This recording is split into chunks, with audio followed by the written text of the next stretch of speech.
Advice and opinions expressed by the host of Autism Live and her guests are meant solely as suggestion and should not be in any way construed as child-specific advice. The Center for Autism and Related Disorders advises working with a board-certified behavior analyst who has experience with autism before starting any intensive behavioral intervention. Any choices you make in determining your child's treatment are completely at your own discretion.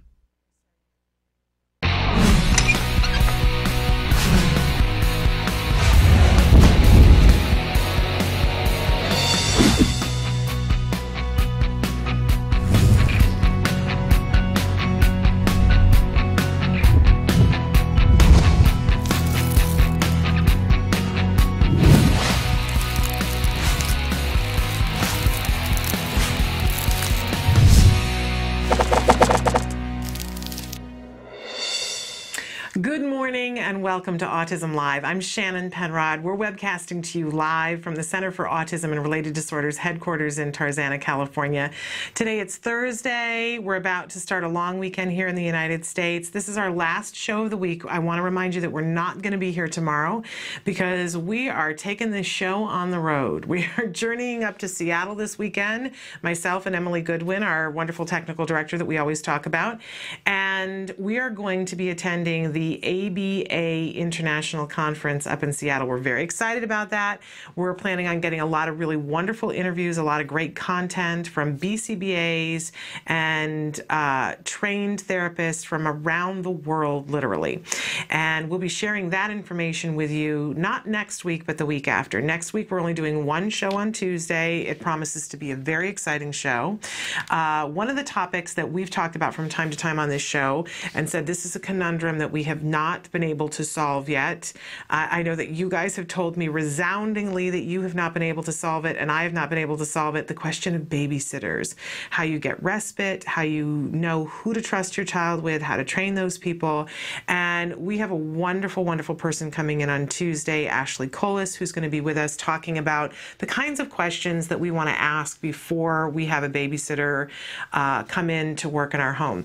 Ashley has been a therapist for many years, is studying to get her master's degree and her BCBA, but she also has had a career as a babysitter and working in that field as well. So she not only knows the ABA part, but she knows the babysitting part. So she's going to come in and give us some tips about the kinds of questions that are really helpful to ask of somebody who's going to be taking care of your child. Really fascinating topic. That's going to be on Tuesday. We are going to be with you today for the next 3 hours live and answering your questions and dealing with topics having to do with children on the autism spectrum, in particular ABA, Applied Behavior Analysis. We talk about ABA a lot. I make no excuses for that. It's not the only thing we talk about, but there's a reason why we talk about it a lot, a couple of reasons, in fact. One, we know that it's effective in helping our children on the autism spectrum. Well, that's a really good reason to talk about it, I think. We know that it's the only scientifically proven effective treatment for autism. We know that the Surgeon General considers this the gold standard of treatment for autism. And I think most importantly, not only is it effective for our children on the spectrum, it's effective for all of them. And that's amazing to me because we're not just talking about one small segment. You know, nowadays I think we all are in agreement that it's not just autism we're talking about, it's autisms. There's kids all over this great big spectrum. They all come with a different set of issues, a different set of skills. And how do we help all of those children? Well, the wonderful thing about ABA is that no matter if they're very profoundly affected or they are only have a few skill deficits, it is effective in helping them to reach their highest potential. Each child's highest potential is going to be something different. We know that, right? But what a wonderful thing to know that you're going to see progress if you use this tool properly. So we do talk about it a lot. And besides that, there's so much to talk about because there's so many different areas of ABA and so many different children in different places and different lessons to learn and different ways that you can help yourself. There's no cookie cutter. It's, I guess, what I'm trying to say. There's no cookie cutter of a poof, you know, this is it, and you do this, and that will work for all the children. Since all the kids are different, there are different things and different techniques, and there's a bit of creativity that's involved in with it as well. So we do spend a lot of time talking about it. But again, I make no apologies for that. I also make no apologies for the fact that I tell you on a regular basis, although we're going to talk about ABA, I am not an expert in ABA. And I don't know that ever in my life that I am going to be an expert in ABA. I'm not a BCBA. I'm not a board certified behavior analyst. I am not a psychologist. I'm not a nutritionist. I'm not a lawyer. I'm not a doctor. None of those wonderful things. But I am a mom. I'm a mom who my only child was diagnosed with autism when he was 2.5. He is going to be 9 in just over a week. Oh, it's just killing me. It's just like a pain in the chest. Of course, I want him to be 9, but I just can't even believe that we're that far along. And my son and I, it's Thursday. It's the end of the week for us here today. So I'm just going to come right out and say it. This is what I always say about my son. He's recovering from autism. I know that's not everybody's favorite thing to say, and I don't mean to be offending anyone, and if that offends you, I apologize, but that is our truth. My son is actively recovering from autism. He's not there yet, but every day we make more and more progress. And I gotta say, as a parent, that's everything to me. It's everything to me that we have progress on a regular basis. It's not all straight progress. We take 2 steps forward, we take 1 step back. But I think that's true of life anyway, whether we were on the spectrum or not. And my son is making tremendous progress. I'm so grateful. And I want you to know what our story is, what our family went through, because it was worth it. It was really hard work. The ABA was really hard work, but it was so worth it. And I know that there are so many of you out there who want the ABA and are having trouble getting to it. I want you to write to me and tell me what the difficulty you think is. I'm already emotional. Write to me and tell me what you're having a hard time with. I really, really, truly want to help you. I'm not saying that I absolutely can, but let's see if I can. Why not try? Right? And I want you to know that there is hope. I don't want you to give up, and I want to empower all of us, you and me. I want to learn more about this.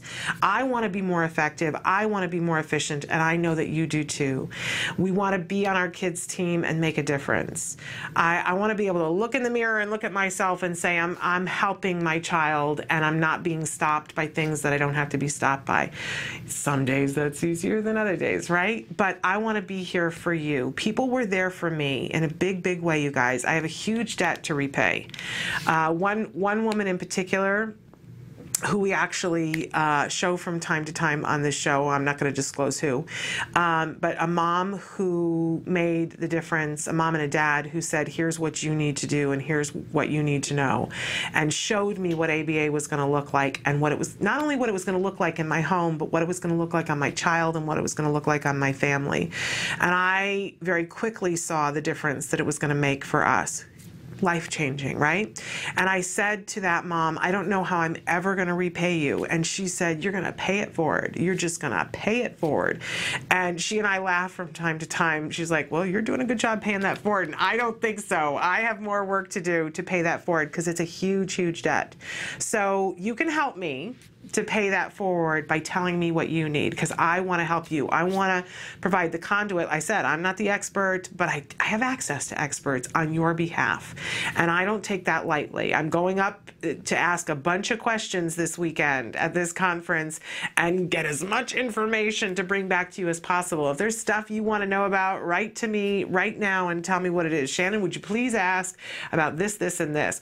Or find services for me in this state, because I'm going to be on the hunt. Here's the place where you can write to. Also, if you're watching us on autism-live.com right now, you'll see that it says live or rebroadcast, one of the two. Those are the only two choices. If it says live, that questions box is activated. You can type in there and send an answer.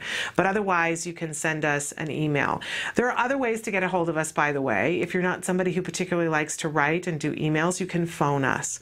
The phone lines are hooked up to an answering machine 24 hours a day, 7 days a week. But if it's business hours, Monday through Friday, and not a holiday, you can call and somebody will answer the phone and be able to talk to you.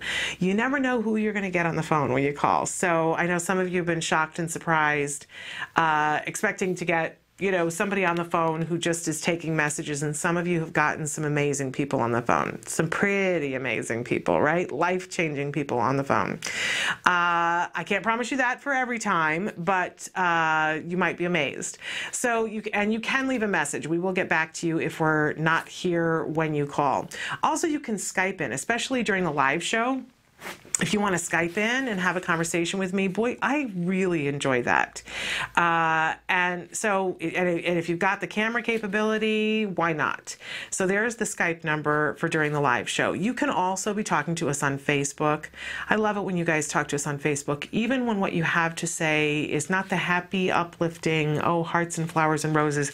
Isn't this a wonderful journey? Because you know what? A lot of days it isn't. And I think we all need to have a place to vent and say, today is a really, I was having that day the other day. Anything that could go wrong was going wrong. And I was trying to keep a sense of humor about it. But we all have those days, right? Where it's going to be what it's going to be. And you are entitled to write that on the Facebook. And you can write there and say, I am having a really crappy day. The only thing that we ask you not to do is to judge each other on Facebook. But other than that, go for it. You can also tweet to us. And we really enjoy that as well. I am not as proficient at tweeting as I hope to be soon, but I'm working on it. I'm a work in progress, as they say. Okay, so those are the different ways that you can get in touch with us, but there are lots of different ways you can be watching us. I mentioned autism-live.com. But you can see there, we're on Blip TV. And what a wonderful thing. It's like your personal DVR for Autism Live, that all the episodes are there. You can search through them and say, I really need to know about biting. My child started biting. So look up the biting topic and you can see all the shows where we talk about biting. You can pause, you can rewind. If your child is engaged in something and you go, oh, or they just woke up from the nap. If you're that lucky that you can get your child to nap, you know what I'm saying? You can come back to it. You can also do the same thing on YouTube. We have our own YouTube channel, which is a very wonderful thing, easy to access. Watch the videos there. You can also download our videos for free on iTunes. It's a free download on iTunes, and very soon you'll be able to download the audio-only portion because I know you guys have been asking for that. It is coming, slowly but surely, right? Sometimes it takes a while, but it is coming to you. I hope to be able to say in the next 2 weeks that you'll be able to download the audio-only portion. And we're also now on Ustream, so check us out there as well. If there's a way that you would like to be watching us that it is not available right now, please let us know, because it probably is just that we don't know about that way, and you can educate us. This is a two-way conversation, right? So please, if there's something that we're not doing, don't make us guess. Let us know. All right? Okay. Now that I've already gotten emotional, let's start with the jargon of the day. Jargon of the day, we hope, I already have the runny nose. We hope that you'll participate with us on this, because I think all the time about this, because it's not over for me. My son had 5 years of intensive ABA in our home. And I will tell you quite honestly, for the first year, the jargon just made me angry. And I was pretty much willfully choosing not to participate. And when somebody used terms, I was like, could you please just say that in a way that we can understand? I am busy with a child with autism. I don't have time to go to school or read a textbook to figure out what you just said. Can you just speak plainly? And I would be militant and angry about it. And you know how well that goes over, right? And then about after the first year, when I saw how much progress my son had made, so much progress in that first year. And I had a bit of a change of heart and said, knowledge is power, and this is powerful stuff, and I want to be more knowledgeable about it. I really had a change of heart. I always wanted to be a good team member on my son's team, but I saw finally after a year that knowing the jargon, making friends with the jargon was part of that journey. So I tried to learn some of the jargon, and it was not easy. I would go and Google a term and it would not be there. It would be there in a different context, maybe in a literary context, but not a psychological context, or it wouldn't be there at all. So I would go to a psychology book and look things up, and the definition was as difficult to understand as the word. So we like to do something here that we would do for our children. We break it down into really small increments, give you one word, one phrase, one anagram at a time, and we try to make it reinforcing so that you can begin to understand it in the context of your child. And yes, we do make fun of the definitions. We give you the actual definition, and sometimes we poke fun of it, and then we give you a working definition so that you can begin to understand. Today's word is one of the more difficult ones. It's tact. And, we think about this and, if somebody says, oh, someone is tactless, or you need to have tact. That's not the tact we're talking about. This is one of the verbal operants. It's one of the things that we want to teach our children so that they begin to have a global understanding of language. And it's one of the tougher things to understand, I think, and it's one of the tougher things to teach, quite honestly. So if you don't get it in this go-round, do not give up. Hang around, because I honestly say that this one takes about 4 times before you start to get it. So what in the hey nani nani is a tact? Okay. A tact is a verbal operant evoked by a nonverbal discriminative stimulus. I know, already you just want to go, right?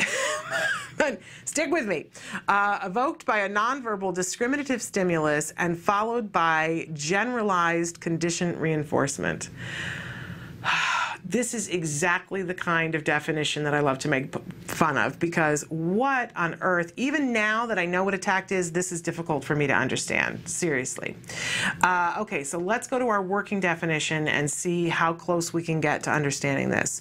Okay, a tact is when somebody is spontaneously labeling or commenting about things that the child comes into contact with for the purpose of communication. Okay, we know what labeling is, right? And we've talked the last couple of days about receptive language. Receptive language is the stuff that comes in and we understand, and expressive language, the stuff that goes out that way. So if I say stop, I'm using my expressive language to say that. If I sign and say I want, more, I'm not saying the words, but I'm going like this. I'm using my expressive language to express to you that I want more. If you say to me, stop, I'm hearing it. That's my receptive language. I'm understanding that you said stop. Okay. Labeling, if I'm going to label and say, mug, I'm saying that that's what this object is, and I know what it is. I know the expressive label for it. It's a mug. But when we label things, we label them just to identify what they are. But sometimes things happen in our environment where something will come into the environment and we will label it for the purpose of communication. And we call that tacting because it's contacting the environment in some way. So if I'm sitting with my child and we're sitting in a field of grass and a plane flies by and my child looks up and points and says plane, they're not just labeling. It's part of the beginning building blocks of conversation. The child is pointing out something new and novel because they want for me receptively to get it. So sometimes I think of tacting as a gift. You're not just saying it to say it. When we ask a child to label things and say mug or drink or juice, that's one thing. But when they tact, they're calling something to attention to us or to themselves. It's possible that it could be, talking to themselves. But it's because they want to start a conversation about something. So it's plain. Did you notice? There's an element of getting the attention. We talk always about that joint attention, how important. That's a really important building block for children, that a child looks at something, you look at something, and then you look at each other, and then you look back at the thing. It's so important. That's the first building block to get to sensory perspective taking, empathy, all those things that we want an older child to have. And part of this triangle of attention is tacting because it's the beginnings of conversation. A balloon floats by and the child says, balloon. Now, the longer sentence that they're saying with this verbal behavior is, Mommy, there's a balloon. What do you think? Right? That's all unspoken. But that's what tacting is. Contacting the environment, so spontaneously labeling or commenting about things that the child comes into contact with for the purpose of communication. So when we're walking around a room and we're just identifying and say, point to all the red things, and the child is going car, boat, tie, sock, shoe, that's not tacting, right? That's just labeling, because we're not trying to start a conversation. So you see why this is difficult to understand, right? But tacting, you're commenting on it, and usually it's something new or novel coming into the situation for the purpose of drawing somebody's attention to it so we can share attention, which is communication and the beginnings of conversation. It's a really important building block for conversation. Super difficult to teach because it's all too easy to teach labeling, right? I know it seems like it wouldn't be, but it is. We can teach our kids to label. But getting them to tact, where they spontaneously notice something and interact with you to point it out, infinitely harder. There are ways to do it because we're going to prompt them through it, but there is that little threshold beyond which when we stop prompting them to do it and they do it on their own. It's kind of an amazing thing, not to be taken for granted. There's so many things on this journey. People who have kids who acquire language in a typical way, bless their hearts, because, there's a bit of envy, right, that our kids didn't. But I have to say, if we're looking for silver linings and things, those people don't notice how miraculous it is when children acquire language. And our lot in life is we have no choice but to really notice the miracles. And it is miraculous when a child just starts tacting. I remember being pregnant. I know I've shared this before on the show, being pregnant, really pregnant, and in the car with my husband, and we were in one of those shopping center that's like a very long strip mall, and coming down a hill. And the furniture place in the strip mall was having a patio sale or whatever, out in the parking lot where they'd set up a tent and they had balloons everywhere.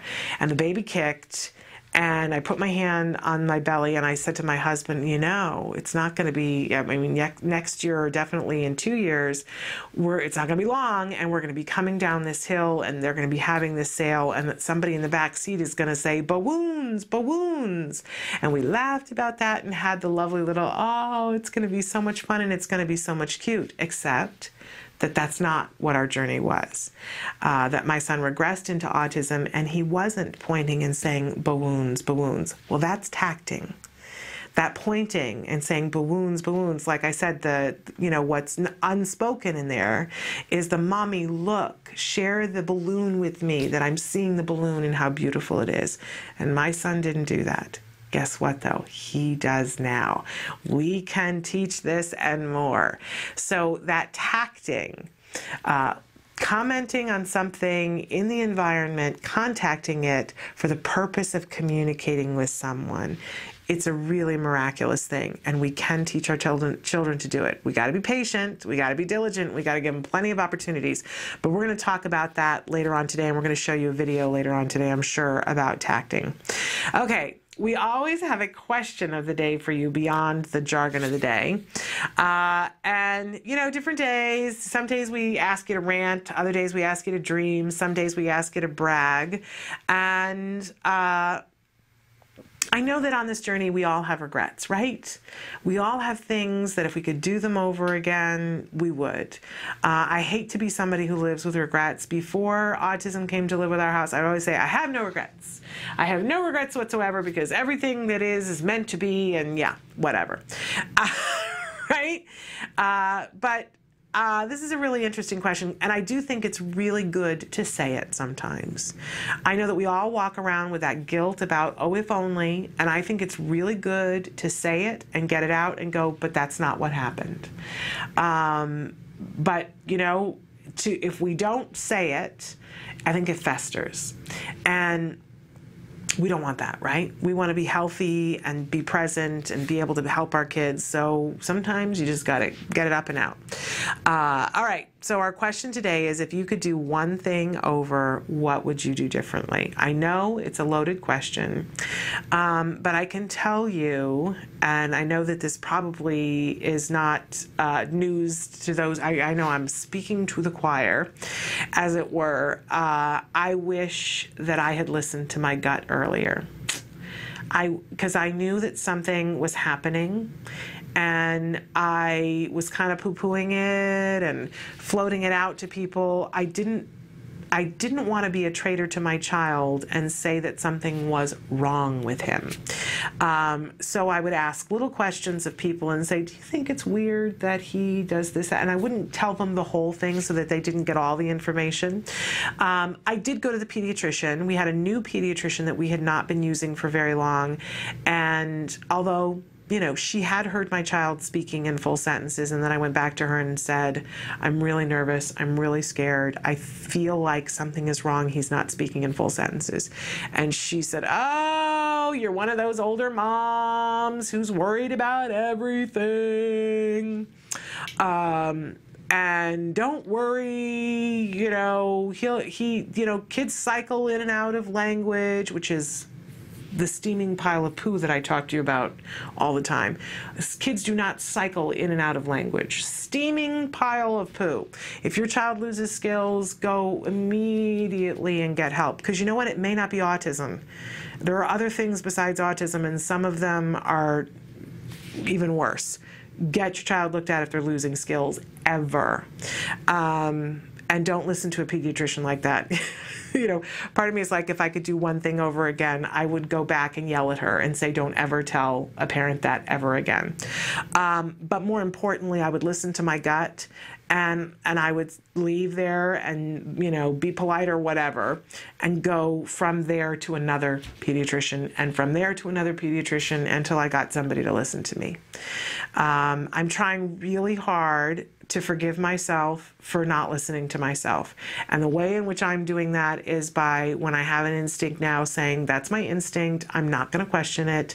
It's not always happy and wonderful for everybody else around me, but you know what? I don't care anymore. I didn't listen to myself, and it cost my child some time. In the end, we've had a great outcome. So I can't live in the regret of that. But you know what I can do is tell everyone else within the sound of my voice, please listen to your gut. Please listen to your gut. And if something is not right and you've gone to one person and they poo-pooed it, well, you know, that's exactly what it is. Poo-poo. Go to the next person. You know more about your child than anybody else I have ever met.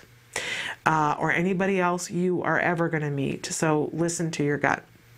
So that's my tale of if I could do one thing over again. And you know what? I do get to do it over again every single day. Every single day I get to check my gut and say, what's happening here and what do I want to do as the mom on the job? I'm the mom on the job. What does the mom on the job want to do? And it doesn't matter what everybody else wants to do. It's so lovely that they get to have their own opinions. But I'm the mom on the job. And fortunately, I have a wonderful husband who's the dad on the job, who listens to the mom on the job. So I think he has instincts too, but his instinct is usually to listen to the mom on the job, which is a really good thing when you have that, and I know how lucky I am. And I hope that for all of you, that you have a dad on the job who listens to the mom on the job. And for you dads out there who are watching, who are on the job, I know that sometimes the dads, there always has to be a project manager, right? And a lot of times it's the mom, right? I mean, stereotypically it's the mom, but not always. Some of you are awesome dads on the job that are the project managers too for autism, and I applaud you. I applaud all of us that are the project managers, and I applaud all the partners who listen to the project managers. How's that? Was that politically correct enough? Because it's important. You know, there was one time when I'd done a bunch of research about something, and we had decided early on, my husband and I, that I was going to be the project manager. That wasn't the word we used. A friend coined that term, and I went, oh, that's just perfect. But we had said I would do all the research and come to him, and we would make decisions together. And I did a bunch of research and came to my husband, and he said, well, I just don't know. We still don't know yet. And I said to him, look, if I'm going to do the research, you got to listen to my recommendations. And he went, no, you're absolutely right. And we moved forward. But I said to him, you can go back and research too, but I'm telling you, I did the research on this, and this is where I'm at. And he went, no, I totally get it. But I do listen when he says, this does not feel right to me. And I do invite him to do his own research. Don't want to make it sound like I'm just bossing him around. I am a bossy gut, but he is wonderful. Okay, I'm getting myself in trouble here. We always have a topic of the day. And the topic of the day all this week is teaching language. Sorry. And we're really going to hit that hard today because we're going to be talking to so many experts. Usually on Thursday we have an expert at 11 o'clock. But can I tell you that everybody is traveling and in the air? It's amazing. Everybody is traveling to this conference or someplace else. So we're going to really hit the verbal operants hard later on today. Have a little verbal operants 101 with you guys. So some of the things that we're going to be talking about today: compliance, executive functions, and the little question marks there are the verbal operants, because we were hoping to have a guest, but at the last minute their travel arrangements changed and everybody's in the air today. So that's what that is, but we're going to hit the verbal operants. We're going to talk about compliance because that's the best of times, worst of times. If you have it, it's great. If you don't, and we're going to talk about executive functions, in particular memory, and spatial memory is the thing that we're going to be talking about today. But again, those verbal operants, we're also going to be showing you the A word again today. And I started to laugh because we're going to show you, we went to the Home Depot recently and did a craft. We're going to show that to you again today, a little bit later on. And we showed it yesterday for the first time, and we were having a little bit of technical difficulty. So it looked like a foreign film that had been dubbed with me talking, my mouth moving, but totally different words. It was pretty hilarious. But we have that for you today, and I think it's all sunk together so that you'll be able to see it. But a wonderful thing, because that is coming up not this Saturday, but the following Saturday, for you to be able to take your children to Home Depot and do a free craft. And we'll talk more about that later on. Okay, it's time to take a break. When we come back, it's time for the compliance tip of the week. So stick with us.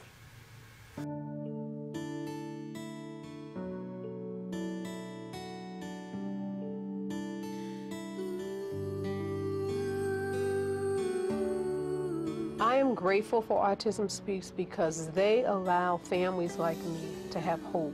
They're working towards having these children live better lives. There's a space for you. Yeah, there's a world for you, and there's a community that is behind you. And one that has really been able to be the singular voice for people who are involved with and who care about autism. I do have autism, but I don't let that become a disability for me. Autism Speaks is going to continue to help those who need it, and just look at all the stuff they've done so far and you will be impressed. 3, 2, 1.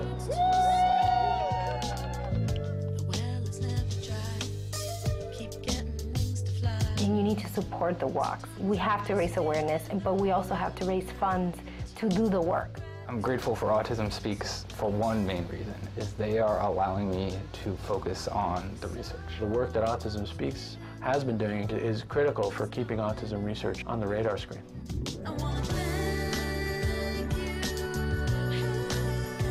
We proclaimed 2 April as the World Autism Awareness Day. I'm very proud of the UN and thankful Autism Speaks.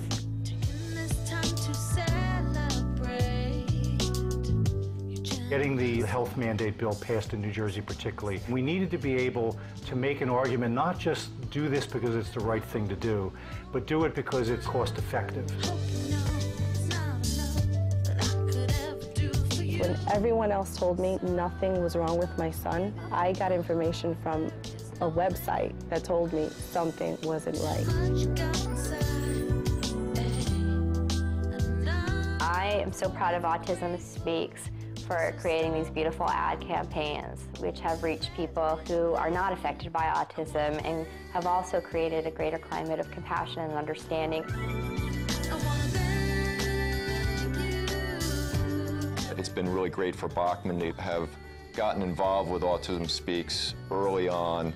I think everybody here feels like they really make a difference. To make sure that we generate as much money as we can for Autism Speaks so we can all solve this puzzle together.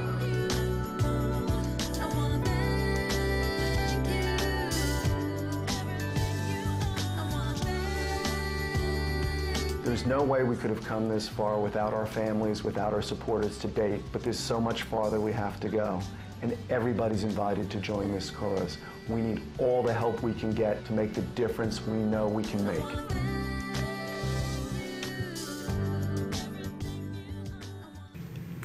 Welcome back to Autism Live. I'm Shannon Penrod, and we're webcasting to you live from the Center for Autism and Related Disorders headquarters in Tarzana, California. And our tip for compliance today, you know, we talk about compliance a lot on this show because I have our little compliance equals, because it's really fill in the blank. Compliance equals a happy mom. Compliance equals a happy dad. Compliance equals a happy grandma. I mean, fill in the blank. Compliance equals being able to go to the store. Compliance equals being able to teach your child how to do something that you've wanted to teach them for a really long time. Compliance equals your child being in the least restrictive environment. What do you want? I guarantee you that compliance in some way, shape, or form equals the things that you want, whether it's with your child or someone else. But in any case, if we have properly compliant children, we can do a great deal. We can go out into society, we can teach our children, and everybody is happier. And we talk all the time about how important it is when a child is not being compliant, and generally I put it through the filter of older kids when they're not being compliant, and how we can turn that around in any given moment by remembering to catch them doing something good and to reinforce them. How important that is. We were talking a little bit after the show yesterday, a group of people, about how apparently it's not just me. I like to nag, and say to somebody over and over again, well, you're not doing that right. You should do it this way. You should do it that way. And it is in my nature. It is in my DNA. And it's very hard for me to stop that. But when I am willing to stop that nag, and instead of nagging, catch my child doing something good, the end result is I get more compliance. The nagging thing never works. But yes, I am a little crazy that I keep thinking it's going to. Which apparently, because, you know, I always say to you guys that in order for any behavior to be maintained, it has to be reinforcing in some way. Well, I keep expecting for my nagging to be reinforced by compliance. That is not the case, but it is self-reinforcing. It feels good to me, apparently, to nag, and so I continue to do it. But I am trying to have a mental shift to realize that what I really would rather have than to feeling good about the fact that I'm nagging is to have a child that's compliant. That's infinitely more reinforcing. And when I can remember that, the way to get that is to catch him doing something good instead of telling him what he did wrong, it works. So I offer that up to you. But that's for children that are a little bit older. In the beginning, or children not necessarily a little bit older, but children who skill set is a little bit stronger. But how do we teach compliance in the very beginning? And by the way, you can start to teach this, you know, with a child even a year old. Let's imagine that, you know, as soon as a child is walking, you can start to teach compliance with come here. And we're going to talk about this briefly, but I also want to remind you that if you're watching the A Word, or really if you're not watching the A Word, and you should be, they have an episode very early in where they show the therapist beginning to teach come here to the child. And it's literally in the compliance program. in Skills, so it's available. If any, you guys know that I use Skills, and I'm a big fan of Skills. And again, I'm not apologizing for that. It works. It's wonderful. I use it at home, and I recommend it to everybody. And there is a compliance lesson in there that grows and grows and grows with a child as they get older. But in the beginning, we generally start with either sit down or come here. So at whatever age your child is motoring themselves other places, you can start with come here. Now, the whole thing with teaching compliance is you need to be ready to reinforce when they get it right. You want to clear your decks of everything else and say, okay, in this moment in time, I'm going to work on come here. And I've talked before about the fact that, years ago with another dog that I had, not the one that I have now, that we're also trying to teach compliance to, but earlier dog that I had years and years ago went to a dog training class. Our children are not dogs. I'm not saying that. But at the dog class, they were trying to teach the dogs to come here. And the guy next to me, young guy, he was saying, come here to the dog. And the dog didn't understand, okay? The dog didn't know how to come here and was not complying. And the guy was getting more and more frustrated. So he started with, come here, and the dog didn't come. And so he started going, come here. Come here, come here. And he's embarrassed because everybody else's dog came. His dog was not coming. And he's now pointing angrily and going, come here, right? And the dog finally, for whatever reason, because nobody was teaching him what it was, because the instructor was making his way around the circle, finally the dog started to come towards him, and the guy was so mad at the dog because he hadn't come that he lifted up his hand to spank the dog. Well, thankfully the instructor got there because I was losing it. And the instructor just went, stop. I want you to consider for a moment that you're angry because the dog didn't come. But we want to teach the dog that coming is the most wonderful thing that they can do, that no matter what circumstance is going on, if they come to you, that they can trust you. You are about to break that permanently. Because if you spank this dog for doing the thing that you've been asking him to do for the last 5 minutes, this dog is never going to trust you again. And everybody kind of went, ooh, and he said, I just want you to stop for a second and think about what it is you're trying to teach. The dog finally did come. Don't be mad at the dog because the dog didn't understand what you were teaching, right? And it was a big moment for me where I just went, oh, yeah, no, seriously. Because how often have we done that with a dog, that you're mad at the dog and you say, come here. And don't we do that with children sometimes too? Come here, right? Is that really what we want to teach? And I loved what that dog trainer said about, you want to make sure that every time you say come here and the dog comes, that it's tied to wonderful things.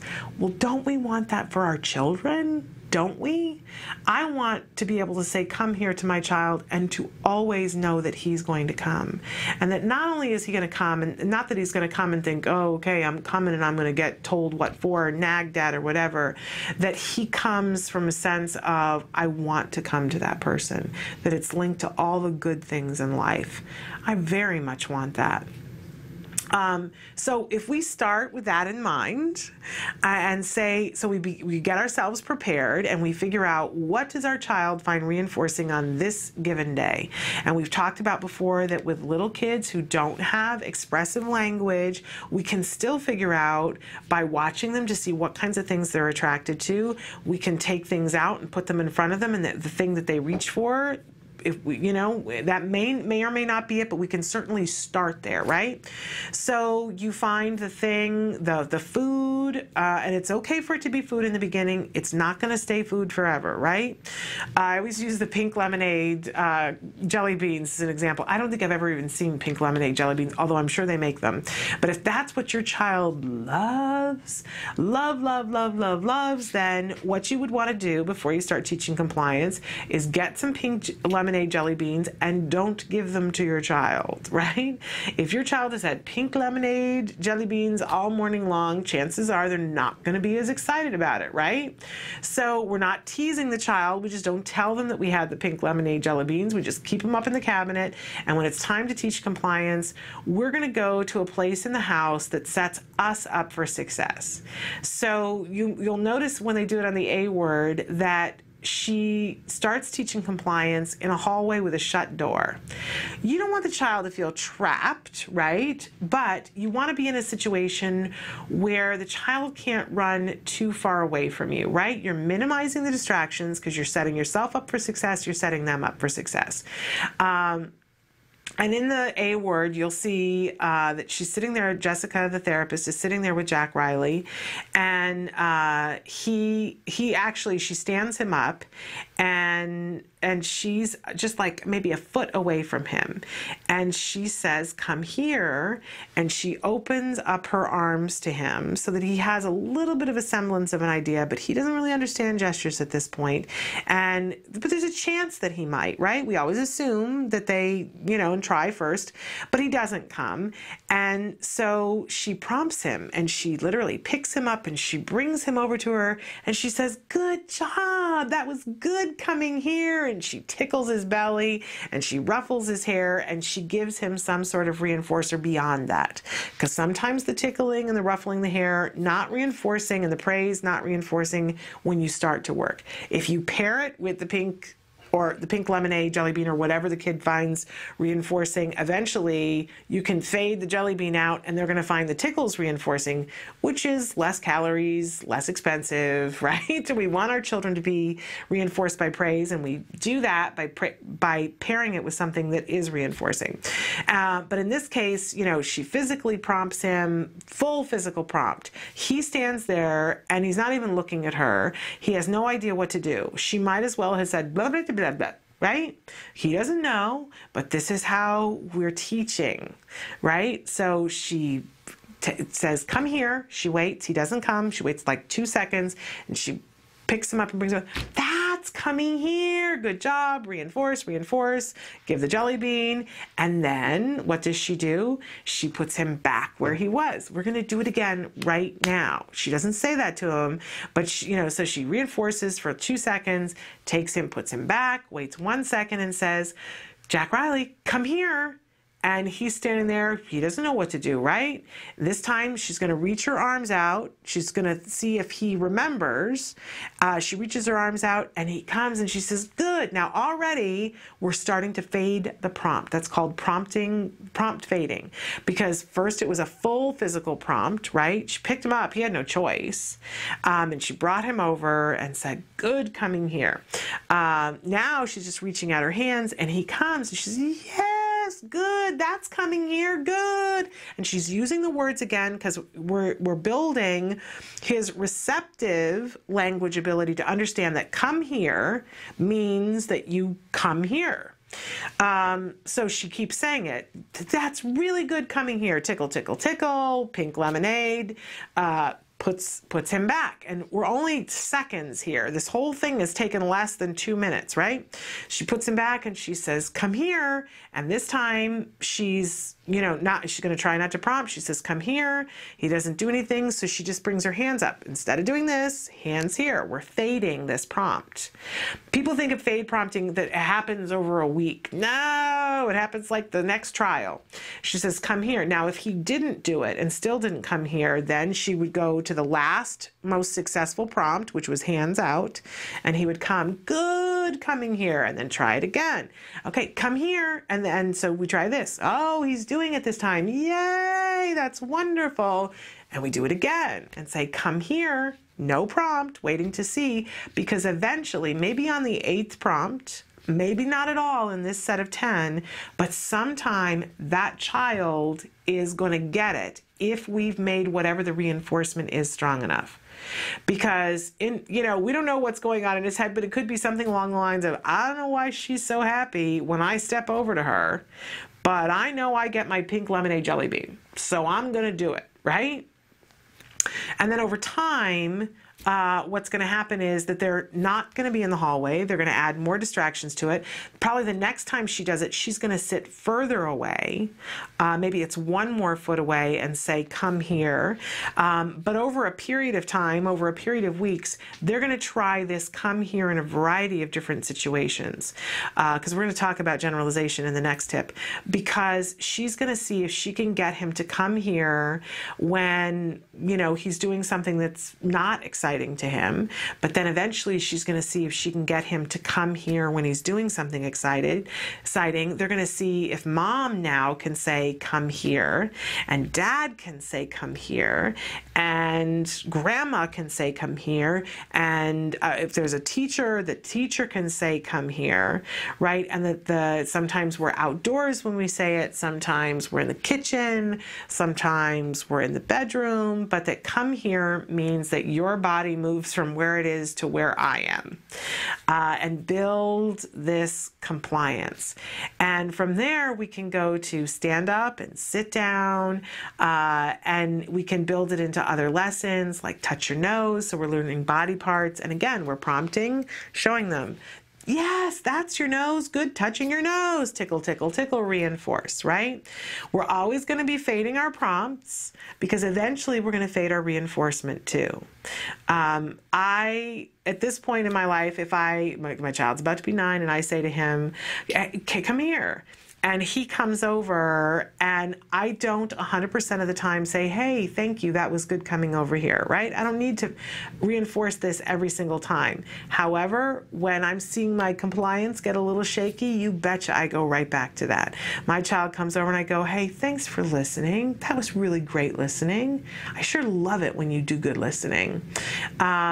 Right? But in any case, I try to remember that whenever I say to my child, come here, that whatever he shows up for when he gets there, there's an element of wonderful. Even if I have to talk to him about something that he's doing, right? I want him to know that when he comes to me, he's safe and good things happen. That's how we start with compliance.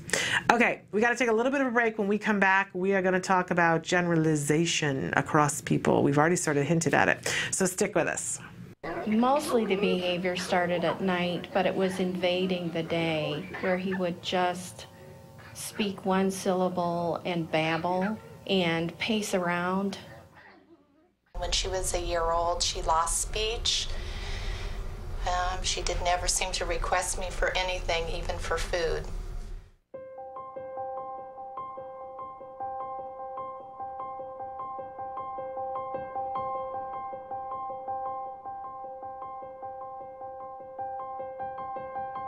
He told me over the phone that I should just put her in an institution. I was devastated. What's an institution? A hospital. Yeah, isn't that nice?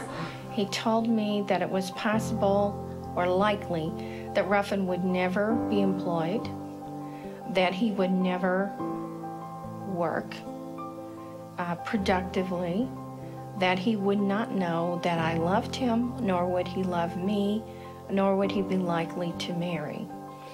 There's a 50% chance that he won't be able to talk at all, but if he does talk, he will only be able to, you know, make simple desire requests, I want, things like that. And probably by the time he was 10, he'd be in a home. Doreen told me that he would recover, and Doreen told me that he would go to regular kindergarten. I really have a very normal kid now, and lots of normal worries, but not extraordinary ones.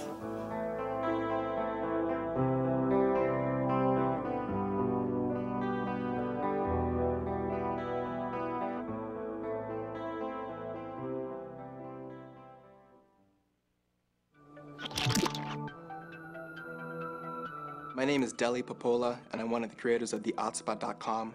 TheOutSpot.com is an online support system for families and specialists who are affected by autism across the whole world. Share inspirational stories, find resources in their area. Hope you can join. Welcome back to Autism Live. I'm Shannon Penrod. We're webcasting to you live from the Center for Autism and Related Disorders headquarters in Tarzana, California. It's time to talk about generalization. We were just talking about this briefly when we were talking about compliance. generalization, and we on Tuesday, if you didn't get a chance to see it, we had Jennifer Yakos, who is a BCBA, a wonderful trainer on the CARD team and a case supervisor out of San Diego. She was with us, and she was talking about outings, going into the community and how important it is, and she specifically brought up generalization, and we asked her to help define it because she gave great examples, but she's not here right now, so you're stuck with me. In any case, generalization is really what, whenever I talk to you guys about how important it is to make sure that you're working with quality ABA providers. One of the hallmarks of a really good ABA program is that they plan for generalization from the beginning. So anytime they introduce a skill, they're already talking about how are we going to generalize this skill. Let's say that we're teaching how to drink from a cup. Well, we don't want to just be able to drink from one cup, right? Our kids already have problems with flexibility. So if we're going to introduce new skills, and I always used to say, you know, my son is a clean machine and we're going to fill him full of parts and skills, make sure we put in the right stuff, right? I don't want to put in anything that's going to make it harder for him. He's a sponge. Let's make sure it's all going to be good stuff that's going to help him and not stuff that's going to trip him up. And our kids have difficulties with flexibility sometimes. So when we're teaching something, we want to make sure that we're not teaching it inside of a little box of, well, this is how we do it just one way. We need to think about all the different ways that the child is going to be able to do this one skill and start teaching it in a way that allows for that flexibility. So we're teaching a child to drink from a cup. We're not going to do it from the same cup all the time. Sometimes we're going to do it from the hard plastic green cup, and sometimes we're going to do it from the clear cup that's taller and thinner, and other times we're going to do it from that blue cup that's, you know, really flexible plastic. So that they don't just get used to one thing. That's using the example of stimuli. We've talked about with toilet training before how imperative. I always cringe when I hear somebody who says, well, you know, we got the toilet training under control at home, but my child isn't able to poop or pee anyplace else. And I just cringe because I go, somebody who was working with you did not plan for generalization. Now, if it was you, forgive yourself, because we can go back and clean it up, right? It's harder to do it later than it is from the beginning. It just is. But if you have done that, we've talked about that before on the show. We actually had Dr. Amy Kenzer on 2 weeks ago talking about toileting. I really recommend you can watch that on Blip or YouTube or download it on iTunes. Dr. Amy Kenzer, if you need to know about, we talked about that specifically, if you need to know how to change that. But from now on, let's plan for generalization. Whatever it is you're going to teach, make sure that you're planning across people, across stimuli, which is anything that you're using to teach, locations, and times. So we don't ever just teach things in the morning, and we don't ever just teach it with one person, and we don't ever just teach it with one object and in one place. And what I wanted to talk about today is teaching across people, getting generalization across different people. This is one of the reasons why we need a team. Because if you're just one person working with your one child, and bless your heart if that's the situation that you're in, but I want you to put it on your to-do list that you got to find somebody else to work with you. We had a mom write to us day before yesterday that I've been writing back and forth with, who is in the process of doing that, and she was saying, I need some help because I'm working this out, and, you know, can you help me figure this out? And we're trying to do that, help her to figure it out, how you get at least one more person in there, because that's the way you're going to get to true generalization. If you're the dad and you're teaching the lesson over and over and over again, and it's always you, what your child is going to learn is how to respond to you. And we talked about this with the community outings, that we'll work with a child and we'll teach them in personal information. You can see this on the A Word right now, that they've been working on this with Jack Riley, that the therapist says, what's your name? And he says, Jack Riley. I Jack Riley. And it's wonderful. Well, we're only seeing one therapist do this with him because that's all we're showing in this particular episode. But the truth of the matter is that there's different therapists who come in and say this, and mom and dad say this with him, and that's all wonderful. But guess what happens when you take that child out into the community and you're going through the checkout at Walmart, and the Walmart, the person in front of you in Walmart says, well, aren't you a cutie patootie? What's your little name, sweetheart? And the child looks at them like, I have no idea who you are and that you're talking to me, right? And then we have to prompt the child and have the person say it again. But my point is, people say things in all different kinds of ways. So another reason why we need to take kids out into the community, but another reason why we have to give them as many different opportunities in the home to try these lessons with different people. It's always amazing to me that, whether somebody's visiting our house or we're out someplace and somebody will say something to my child, and he, even now, there are things that are outside of his experience, that he won't know how to react in the moment. And a lot of things he can, but there are still some, there are some times that I don't know how to react in the moment, because I go, oh, this has never happened before. I don't quite know how to take this, right? I mean, that happens to all of us. But, I will say to the person, can you ask him again? And they go, oh, am I, I don't want to bother you. And I go, no, please ask him again. Give him another opportunity. And then I might prompt him, so that person would say, oh, well, sweetheart, what's your name? And then I would say to my son, she's talking to you. What did she ask you? For a younger child, we might prompt and say, tell her your name. But in any case, this is how we get generalization. We got to give them opportunities to try things in lots of different ways, and people is one of the biggest ways. We have to make sure that we're not teaching them to just one person, because I have a way that I say it that is not the way the lady in the Walmart line says it, right?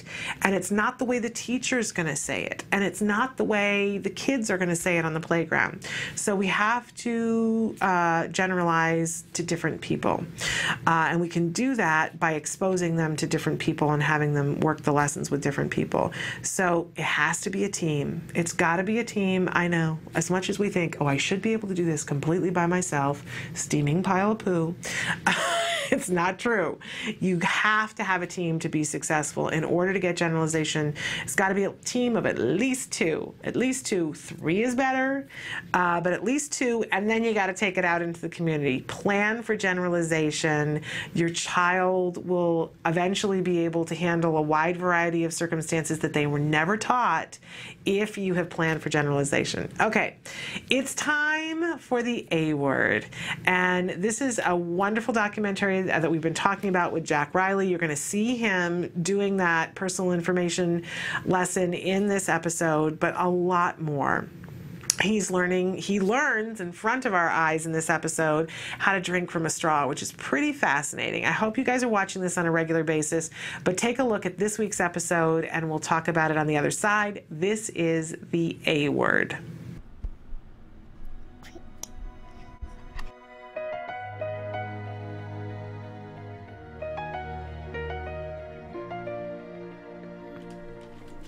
A, B, C, D, F, G, H, I, J, K, L, M, N, O, P, Q, R, S, T, U, V, W. Talking a lot this morning. Now I down my pieces. Next time. Won't you? No say with me. That's right, kiddo. Very good. Okay, Jack Riley, 1 more minute. Say okay. Okay. Thank you. Do you want to play something else for now? What do you want to play? Pancake. You want to play pancakes? Oh, is this the sign for pancakes? What do you want to work for, Jack Riley? Do you want to work for puzzle, for trains, for jumping on the bed? What do you want to work for? More jumping? Okay. Pancake. Pancake. Okay. Sit down. Sit down here, though. Pancake. You want pancakes? Can you say that better? Say, I want pancakes. I want pancake. Okay, should we go see where the pancakes are then? Okay. All right. Let's go find Dad. Come on. Come with me. Walk with me. And we'll go find Dad, okay? All right. Can you open the door? Turn. There you go. Nice. Let's go see where those pancakes are. Say, I'm hungry. Let's see, quick questions, okay? Alright. Okay, look. Okay. What's your name? No. What's your name? Nice job. How old are you? Good job. Sit down, though. Okay. Where do you live? Jessica teaches Jack Riley other social ID questions such as where do you live and what's your last name. There you go. Nice job. Here you go. Slow down. There you go. Hi. You look cute. I love you. Group kiss. Group kiss. Ready? 1, 2.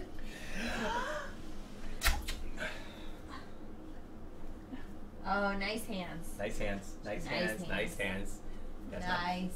Nice hands get you more attention than bad hands. Big brother. Who's big brother? Who's a big brother? Yes. Yes. Where's the little sister? Where's the little sister? Where? Is she here? Is that Right little there. sister? That's right. Can she have a kiss? Can little sister have a kiss? Thank you. I'll hope. We'll hope. Jack Riley is needing less prompting to appropriately gain attention.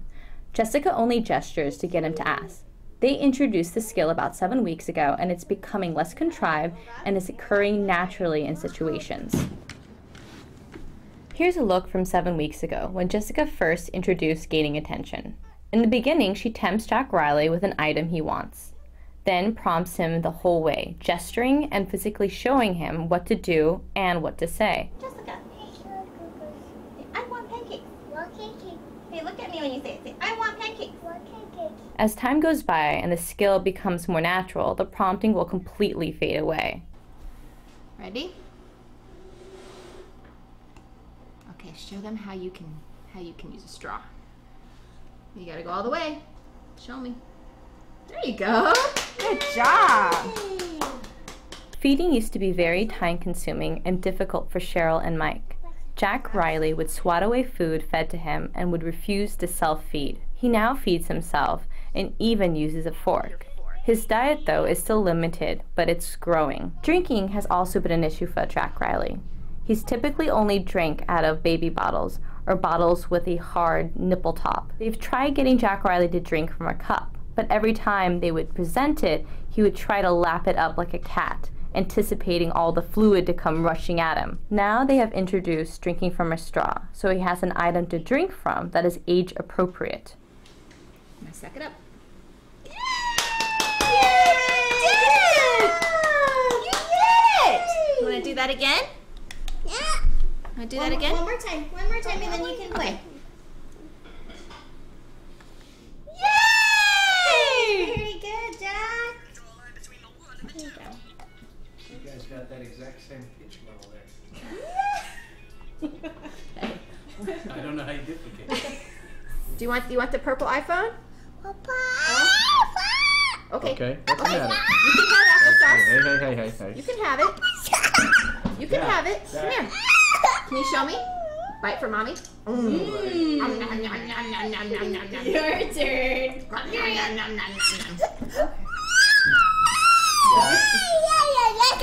Do you know? Jack Riley, say, I don't want banana. Okay. What do you want then? What do you want then? I want. Okay. Can we have a spoon, Daddy? One of the food items Jack Riley eats a lot of are bananas. For some reason, though, seeing a banana really upsets Jack Riley. He enjoys eating it, but hates the sight of it. One of the issues is that biting solid food is very aversive to him. Fear of the banana. Someday we'll tell him he eats one every day. More awareness than it was in the yogurt, so we have to go in baby steps with it. That's fine with me.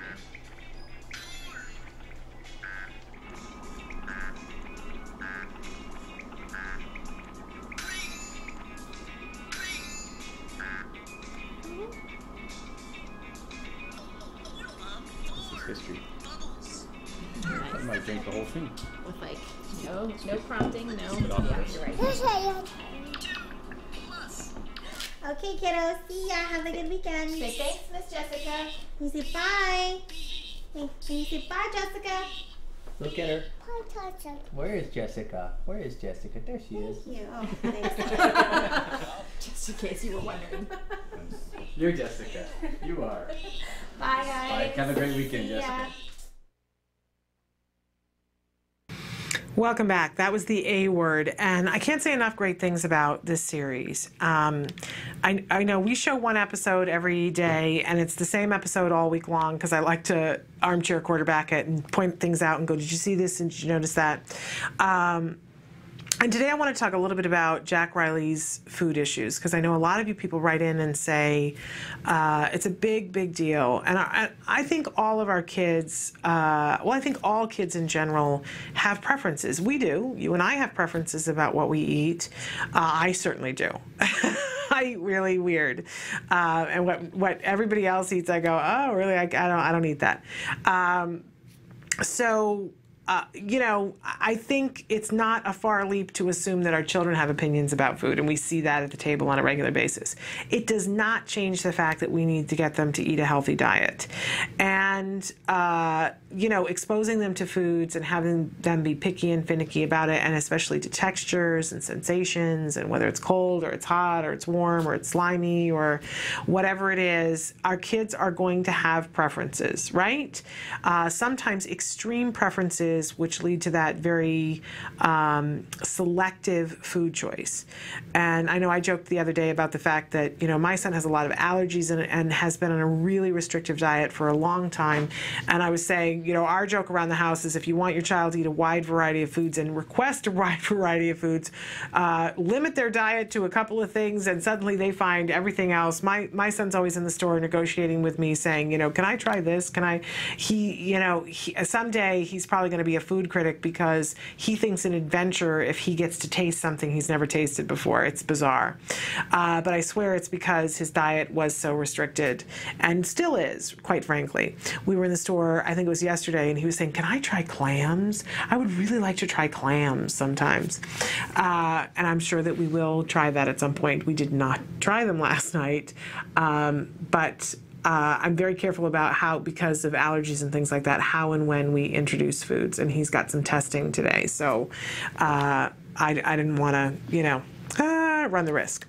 But in any case, this particular little boy finds food, a lot of foods, and bananas in particular, just the sight of them, aversive. Now, we could spend the rest of this show and probably the next 7 shows debating why. And we still probably wouldn't be any closer to understanding why. And at a certain point you go, okay, I don't get to know right now, right? Aren't there some things? I can remember my nephew, who is like 32 right now, that we would put a diaper on him when he was little, and before he was totally functional communications, he would say, mites, and try to take the diaper off. And we did not understand what he was saying.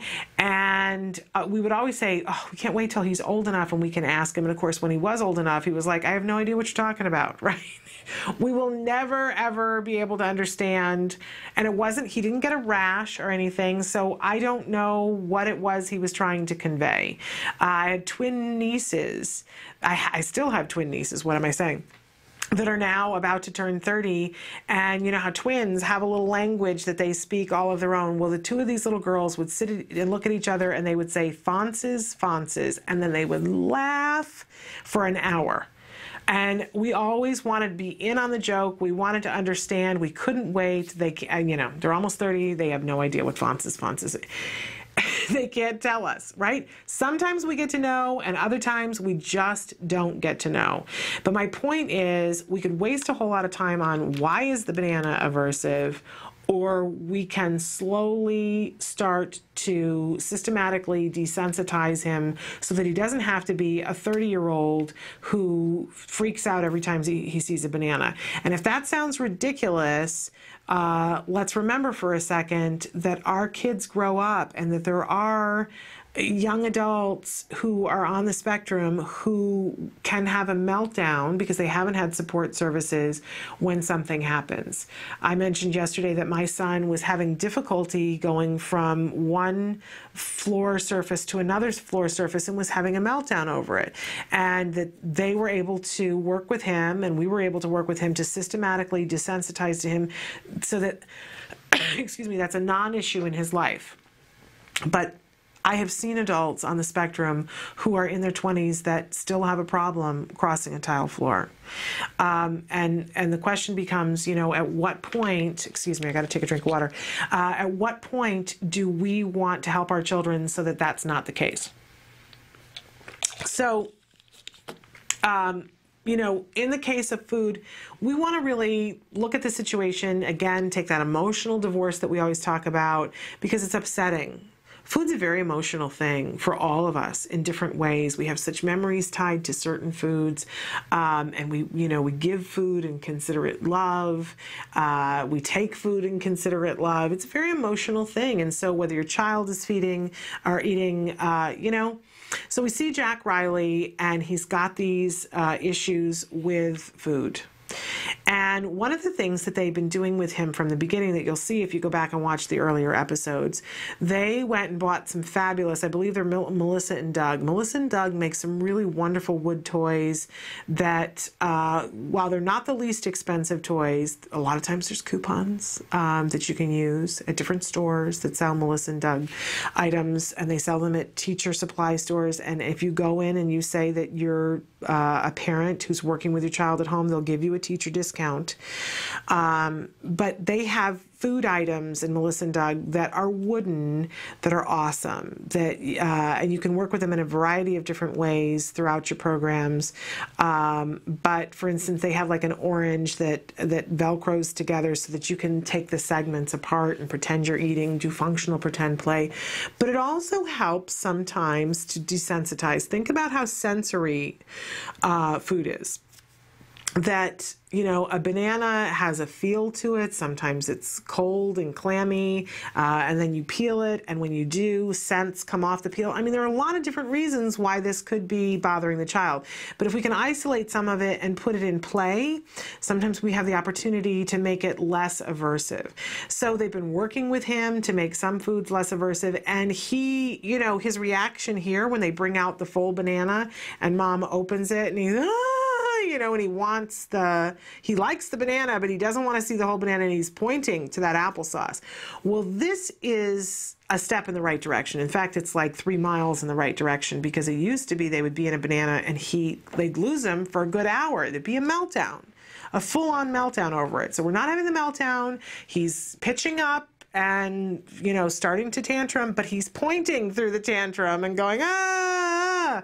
And then they make him use his words. They remind him, right? They prompt him. You don't want the banana? What do you want? I want sauce. I want, you know, whatever it is that he says that he wants for the apple. He will eat the banana when it is cut up, right? So a little bit of inflexibility there, but they're not just taking the bananas and removing them all from the house and never letting him see the banana, right? Mom's standing there, nobody's having the reaction. He's having the reaction, he's not happy, but his reaction is much less than it was. And we will get to the point where we'll see Jack Riley holding a banana. It will happen, and him opening a banana and eating it whole from the banana. It may not happen in the next 2 months, but he will get to that point. And I always like to say, what, are you going somewhere? You know, yeah, no, I know it's 2 months invested in a banana, but what, you had someplace you had to be that you can't work on the banana thing? You want him to get there before he's 14, right? So we take the 2 months now and we, you know, work on systematically desensitizing him to it. But in the meantime, working on other skills as well, like functional communication skills, to say, I don't want that, I want this. And then he gets that. And then he's a happy camper. Working on being able to drink from a straw. Don't you think that's so clever? The way they taught the sucking on the straw first with the applesauce, so he sucks the applesauce off. Then they put the applesauce in with the drink at the bottom, so he sucks the applesauce and he gets the reinforcement of the liquid. Hey, how about that? I've sucked the applesauce and I got a drink, and then they fade out the applesauce, right? And within a half an hour, he's drinking from a straw. We can teach these things. We just have to be patient and systematic and reinforce. That's the name of the game, right? Okay, we're going to take a break. When we come back, we have some of your viewer responses from today's question of the day, which is, if you could do one thing over again, what would you do? Stick with us. We'll be back in just a minute.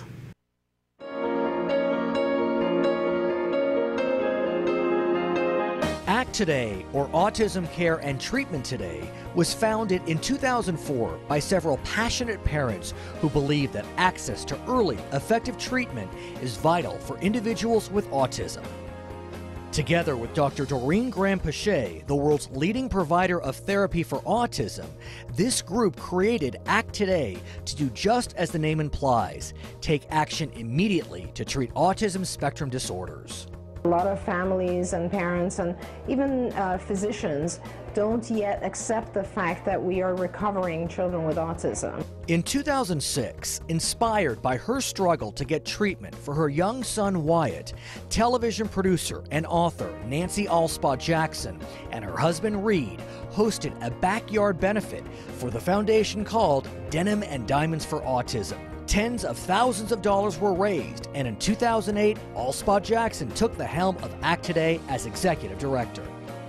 This country has to come together to save a generation of children. With a dedicated board of directors, a small but committed staff called the A-Team, as in autism, ACT Today is making a huge difference in the lives of children across the country.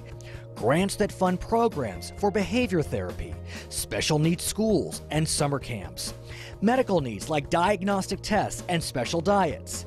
Basic safety equipment such as helmets for children who repetitively bang their heads, and fencing for those who wander. Assisted technologies and assistance dogs. Hi, my name is Max, and I love my iPad too. It's so great. I can take photos. In 2010, ACT for Military Families became the first national campaign to benefit military children with autism. I'm Joe Montaigne. As a father of a daughter with autism, I know the challenges that brings. ACT Today continues to educate and raise national awareness on the need for early and intensive intervention for an epidemic that affects at least 1 in 110 children. I called on November 1st. And I'm like, how am I going to get notified? How are you going to let me know?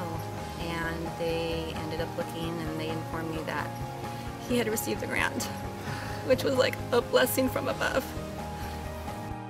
ACT Today, fulfilling its mission of helping families with autism, one child at a time. Welcome back to Autism Live. I mentioned that we were going to deal with our viewer response from today. You guys have been writing in. And the question today was, if you could do one thing over, what would you do differently? And a lot of you said similar to what I said, which was follow your instincts. And one person here says, sought out help sooner.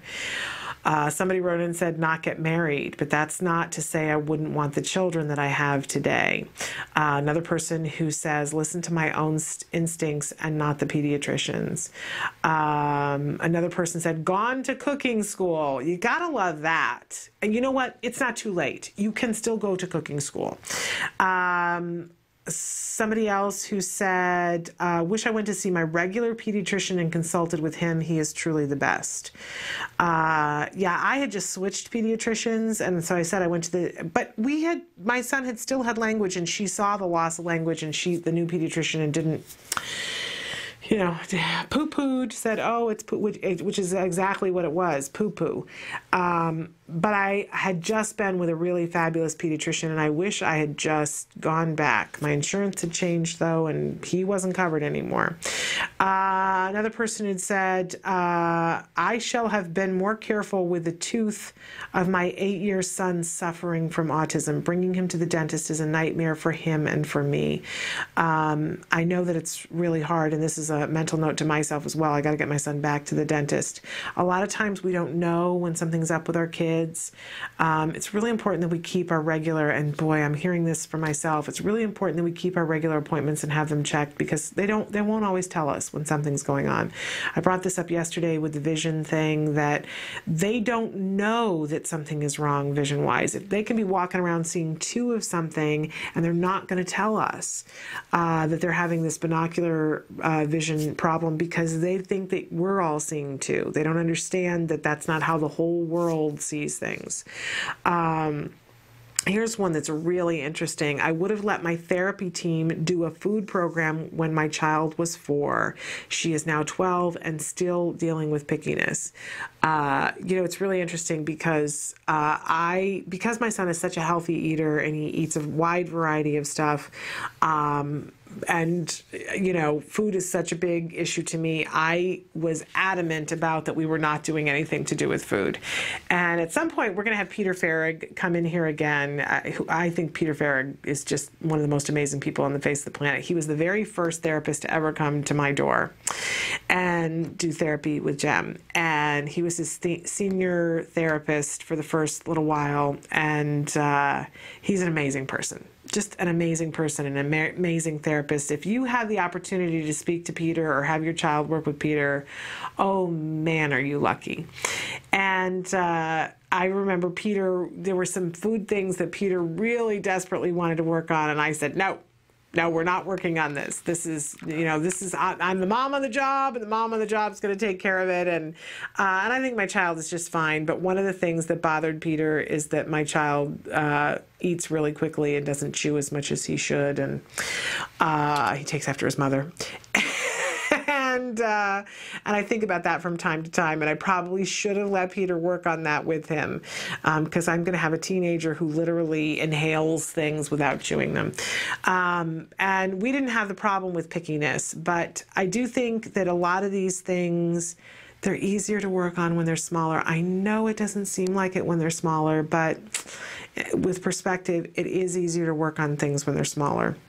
Another person who says, I would have taken early intervention a bit more serious. Yeah, it's a hard one. It's a hard one, but I think we took it as serious as we possibly could, but I wish I had understood the progression. Which I kind of feel like you're saying as well. Okay, I would have sought out help sooner and went with my gut instinct. There it is. Finally, not listened to his pediatrician who wanted me to wait till he was 3. Although I did not wait for him to turn 3, I knew he was different the night he was born, but I'm so happy he has blessed our lives. I also got to say too, I love all the different things that you guys put on here when you write in. But, and I don't want to, take us to a negative place here, but I want to remind everybody that we need to all play well in the sandbox and get along as much as possible. All of our kids are different. We all are dealing with different issues. We came to this party at different times and in different ways, right? And we have beliefs about that, and people have beliefs about why their child is behaving the way they are and why they're on the path of autism. And, it's different for everyone. And I would encourage all of us to remember that everybody's entitled to their opinion. Everyone is. And that I want to be in a place of not taking issue with anybody over their opinion, because I don't know what you've been through. I know what I've been through. I can only imagine what you've been through. And, this is one of the lessons we teach our children, by the way, in the cognition curriculum, that we talk about beliefs. We talk about knowing, thinking, knowing, and believing, and how they're 3 entirely different things. And yet we have to have respect because people are thinking, right? And we have to know that what I think is not what you think, and that's okay. right? This is a lesson that we need to teach our children. What you're thinking is not what I'm thinking. What you're feeling is not what I'm feeling. And that I'm entitled to my feelings and you're entitled to your feelings. And then we get into the difference between when you know something and you believe it. And that we can know things with our senses and we can believe things with our hearts and with our minds and all these different things. These lessons are in skills, by the way. And that sometimes people have things that are false beliefs, where they believe something is one thing, but in actuality it's not, and that they discover that. But that in any case, people are going to believe things, and that some things are simply opinions, and that everybody's entitled to their opinion, and we don't have to argue about it. We just don't. We don't have to argue about it. And that we be kind to each other, because we are travelers on this journey together, and whether we agree about our beliefs and our thoughts or not, we need to be kind to each other. So I want to encourage you, when you're talking to people, if you see somebody who is posting an opinion, that you acknowledge that that is their opinion. It is not necessarily my opinion. It is not necessarily your opinion, but it is their opinion, and we do not know how they formulated that opinion. So we're just going to be in a place of accepting that it is an opinion. We don't even have to, I'm not even saying be tolerant of the opinion, just acknowledge that it's an opinion, and you know, we don't have to judge over it, is my suggestion. Off the soapbox. Okay, so on another site, one of the things that somebody wrote, trust my instincts. Although my son was diagnosed at 22 months with autism, I still feel he would have been better if it was caught earlier. You know, that's a belief that a lot of us have, that if we had just gotten there just that much earlier, and we live with sometimes the guilt about, you know, what might have been. I go there on a regular basis. I tell you this because I think that we all do, and I try to acknowledge it when I go there and go, all right, I get 5 minutes to feel really bad about this, and then I got to remember that I can't change it. As much as I would like to, I can't change it, but I can change this moment. I can be doing things today.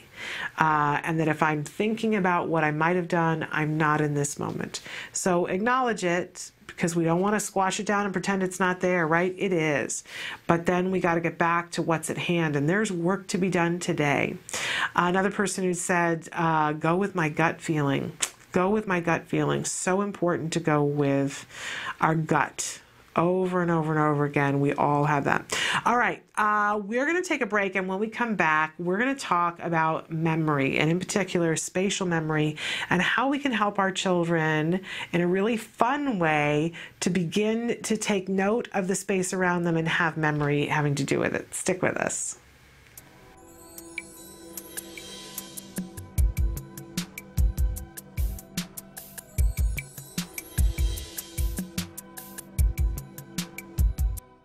Hi, I'm here today with Cecilia Knight, who is the Director of Training for the Center for Autism and Related Disorders.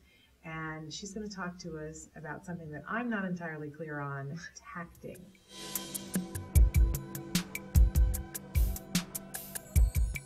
Tacting is when you make a comment on the environment, and then another person may reinforce that with non-specific reinforcement. Can you explain to me what the difference between a tacting program is and an expressive labeling program? In an expressive labeling program, typically the therapist holds up a card, maybe with a turkey on it, and the therapist would say, "What is this?" referencing the picture. And the child would respond, "Turkey." The child is labeling the item. With a tact, it's a comment on the environment. So it can be evoked by a smell. So if I walk into the house and I smell Thanksgiving dinner, I can say, turkey. Or if I hear gobble, gobble, gobble, I can say, that's a turkey. So it's a comment on the environment, which is different than just naming the item.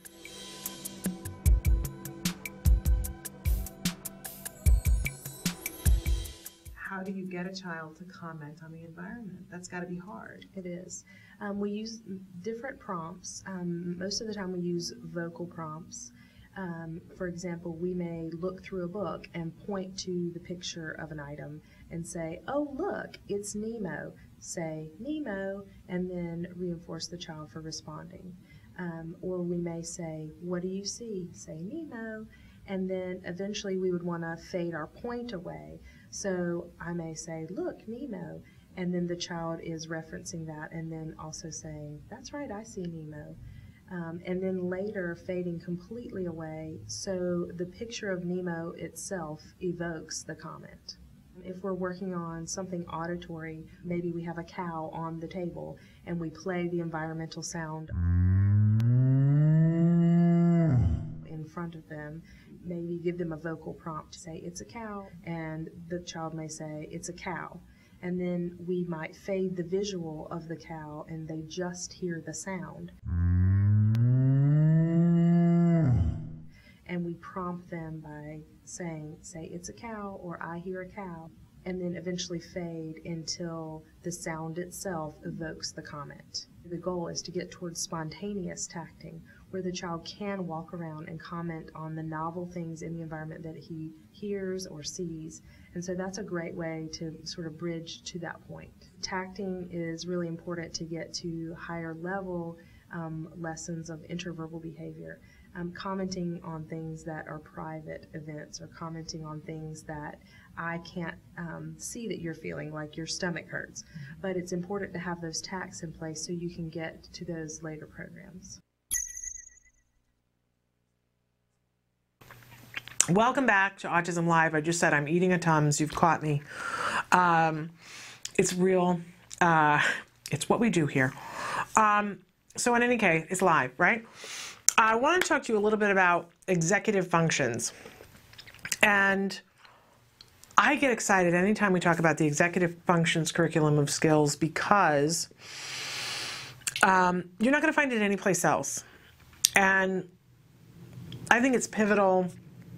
The first time that I really looked at the cognition and the executive functions curriculum of skills, and keep in mind, my son had already been having therapy here at the Center for Autism and Related Disorders for 4 years when I first got to see skills.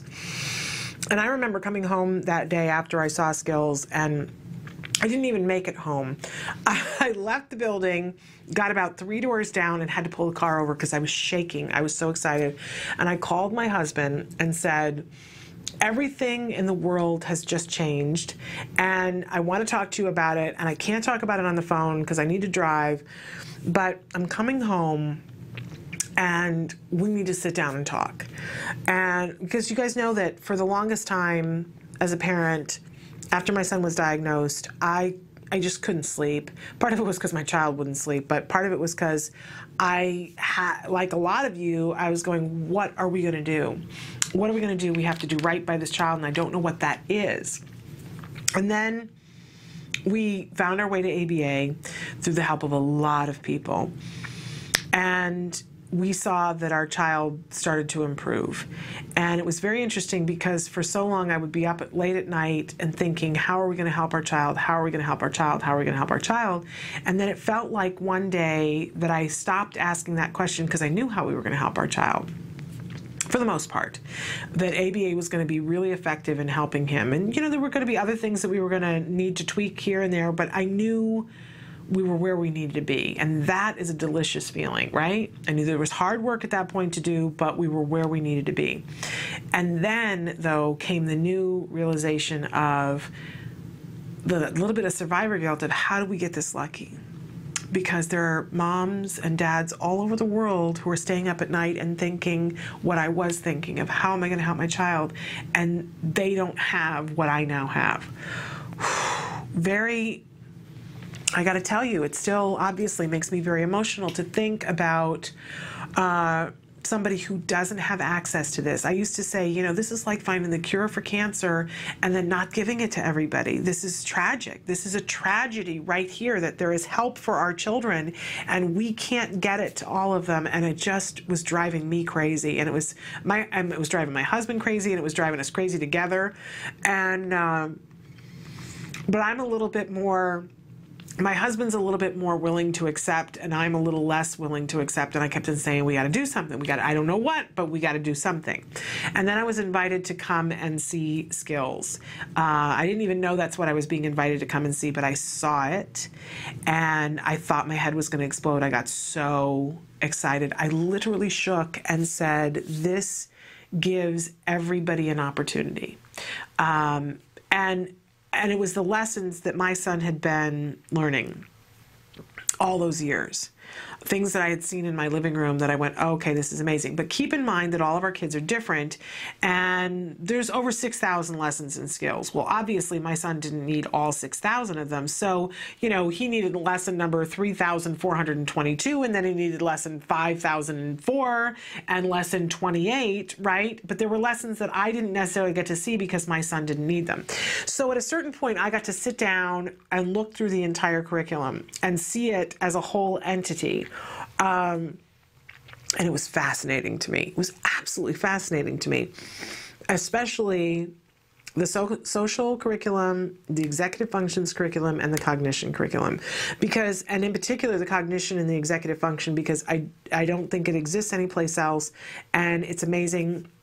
We talk about the missing puzzle piece, and I really honestly believe that this executive functions is the missing puzzle piece, not just for our kids on the spectrum, but for all of us.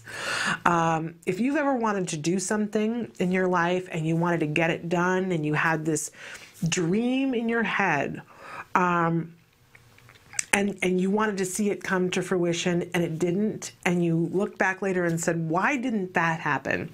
But something else that you said, you know, I really want to do this and it happened, and what's the difference between the two? Well, the difference is the executive functions curriculum, because the executive functions curriculum teaches us how to identify a goal. And the difference between a dream and a goal is something, you know, the dream is something you think about, and the goal is something that you thought about, that you put into motion a series of events because you're hoping to achieve it. So the executive functions curriculum teaches us how to look at a goal, look at a dream, turn it into a goal, figure out what the steps are that are needed to achieve the goal, to attend and pay attention and prioritize, so that to gain the skills that we need to be able to progress to the goal, to identify problems along the way, to overcome obstacles along the way, to check and see if what we're doing is working, and if it's not, change course, but not throw the baby out with the bathwater, identify exactly what the problem is.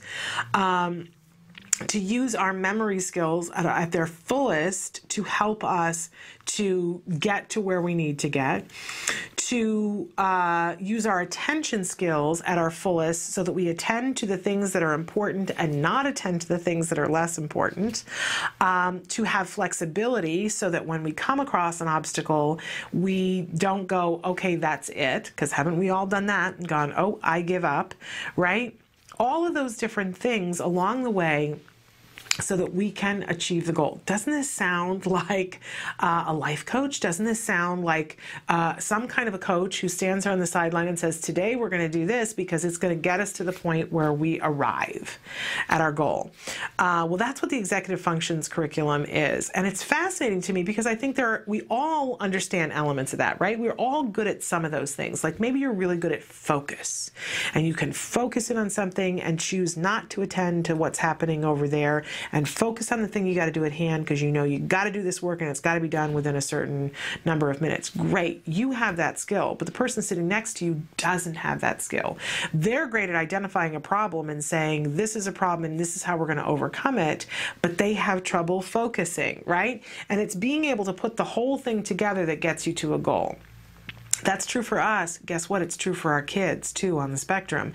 And sometimes the difficulties that they're having to overcome are huge.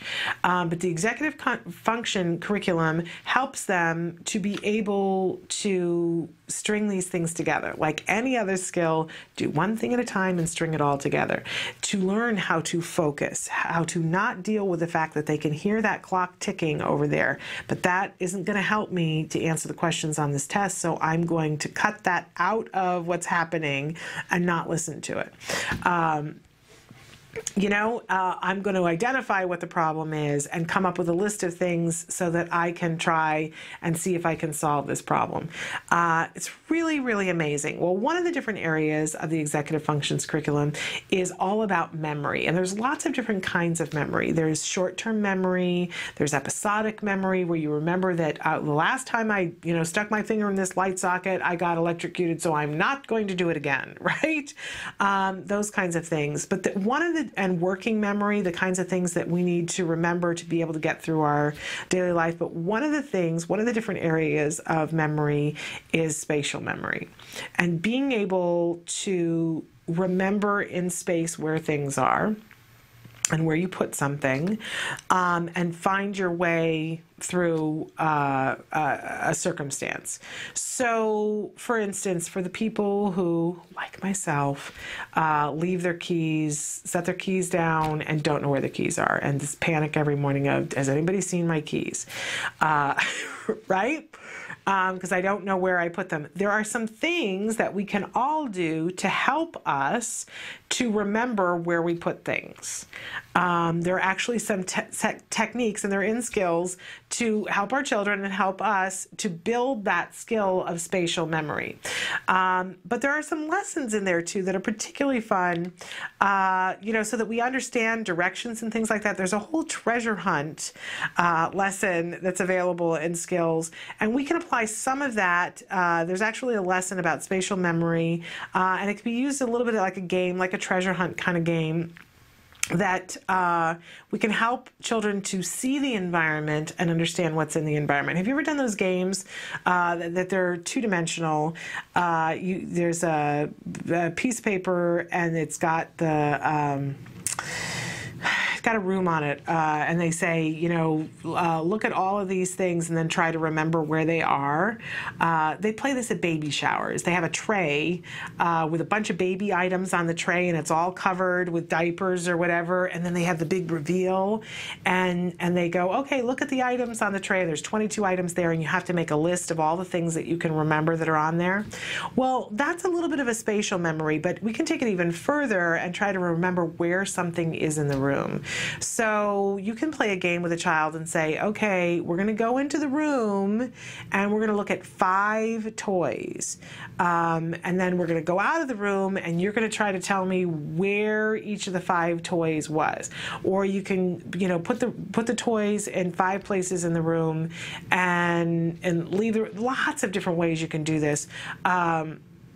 Have the child go in and have to find the toys the first time, but then try to have them remember without having to see it, so that they can, for some children, it's that they're going to need to picture it.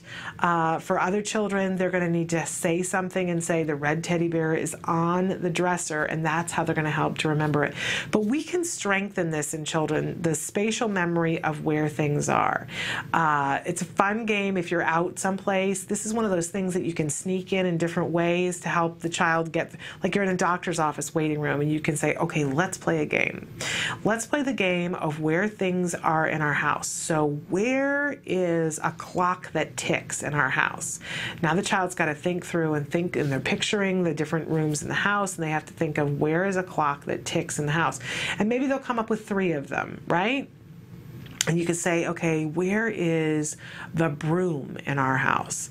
Oh, right? And some of them they're not going to get right. I venture, depending on the day of the week, you could ask my husband where the broom in the house is, and he would have trouble identifying that if he was not at home, because his spatial memory, not so good, right? Mine, not so good either. I lay my keys down. What am I saying?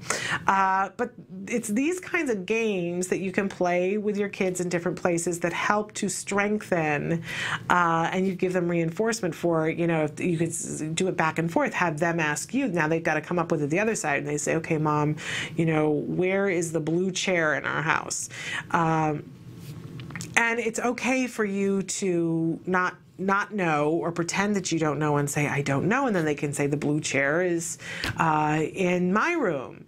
And then you reinforce them for it, praise and other things, and you can keep score and say the winner gets to choose what you have for dinner, whatever the big reinforcement is. But In any case, strengthening the memory. I gotta tell you, this executive functions curriculum, if you start to do it with your child, and by the way, awesome to do with older kids and with kids who are Asperger. Woo!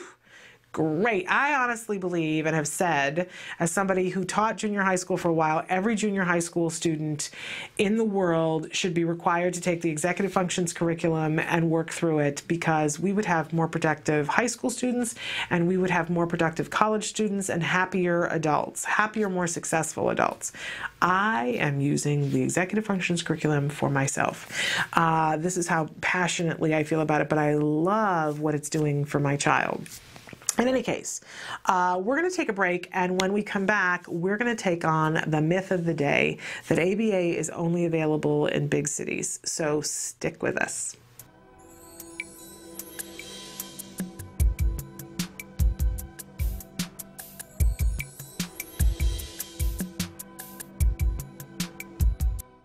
Hi, we're here today with Cecilia Knight, who is the Director of Training for the Center for Autism and Related Disorders. And today I'm thrilled to have her here because we're going to talk about manding.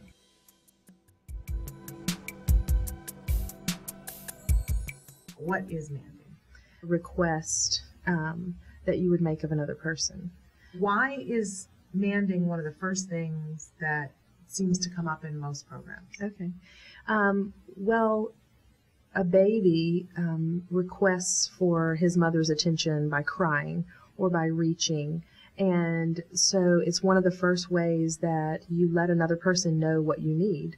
And then that other person reinforces you by either picking you up or giving you something to drink or something to eat.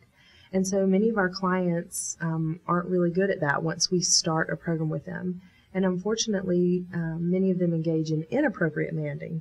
Screaming, kicking, biting.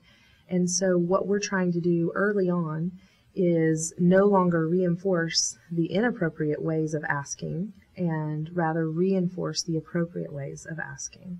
And as we teach them an appropriate way to ask for, Mom, play with me, can I have juice, or even more simply, help, then we see those inappropriate demands decreasing and the appropriate demands increasing, because the child's wants and their desires aren't really changing, but we're teaching them the right way to get their needs met.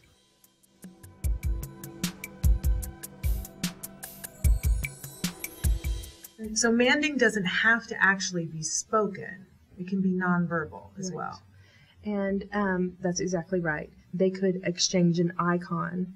And if I bring you an icon with a cup on it and hand it to you, and you bring me a juice cup, then we've made an exchange. And so there is what Skinner would call verbal behavior. You have reinforced my request for a cup or for juice.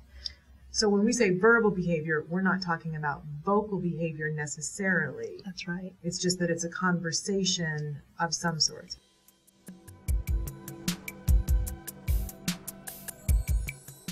What is reinforcing to the child? The demand is evoked by the child's desire or their need for something. So early on, we may arrange the situation where I know that they're interested in the juice and they're reaching for it. I may hold it back to just say juice or ja or whatever is appropriate for that child. And then as soon as they emit any sort of response, give a high level of praise and then immediately give them the juice. But what controls the demand is that specific reinforcer. So of course, if the child asks for a juice cup and you bring something else, then they're not being reinforced with what they asked to have. Okay. What do you want? Good job. You say wafer, please. Wafer, please. Good talking. Thank you, Dad. Thank you, Daddy. Welcome back to Autism Live. It's time for the myth of the day. You guys know that I like to take these on from time to time, pretty much every day, because there's a lot of misinformation, a lot of urban myth, It's part of our day, right? That we're constantly having to combat what people think they know about autism versus what is. And where do you start, right? We chisel away at it, right? And the myth of the day today is something that I want. Sometimes we talk about things and we want what we want the world to know. This is one of these things I want you to know. That a lot of people believe that ABA is something that can only be accessed if you live in a big city. That if you're out someplace in rural areas, that ABA is not going to be possible for you. And you know, the problem with myths is that sometimes there was an element of truth, or there is an element of truth, and that's why they persist. And I want you to know that even a couple of years ago, that was probably very likely true, depending on where you were in the world. That if you were in a rural area, you weren't close to a big city, your odds of being able to get quality ABA therapy were greatly diminished. Well, it's not the case anymore. And you can't presume it, right? Nancy Alspaugh-Jackson always likes to tell us we have to assume intelligence in all children, right? And I think that that's really important. And I think that we have to assume that there is help out there for you. It's just a matter of connecting you to where it is. And I know that probably seems a little Pollyanna because you're probably sitting there going, no, you don't understand, I'm here. You know what, if that's what you're saying, please write me and tell me where you are. I'm going to a conference tomorrow. I'm actually leaving my child for a couple of days because this is so important to me to go to this conference where I'm going to be with more BCBAs and people who treat autism than any other time, any other place. And if you say to me, well, you know what, I'm in Tahiti and there's nobody here, I'm going to be at that conference looking for the people who are from Tahiti.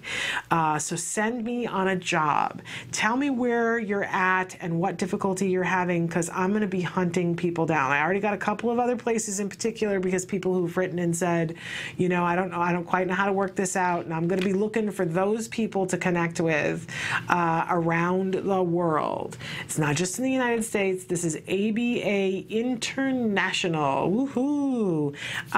So where are you? Let's play the where in the world is Carmen San Diego. Well, where in the world are you? And let's see who is closest to you. Because the reality is there's more and more BCBAs every year. There are more and more practitioners. There are more and more centers springing up. Not only that, you know, business, and that's really what it is. We got to be honest about this. This is business. And especially now that there's insurance involved in this, this is a business. And business goes where people who will use the business are. Even in terms of, I have said to you guys before, and I'll say it again, that if there are a group of you, and CARD isn't everywhere in the world, right? Although we have the ability to go everywhere in the world. But it isn't everywhere in the world, but it's in 22 different places in the world, which is more than any other provider.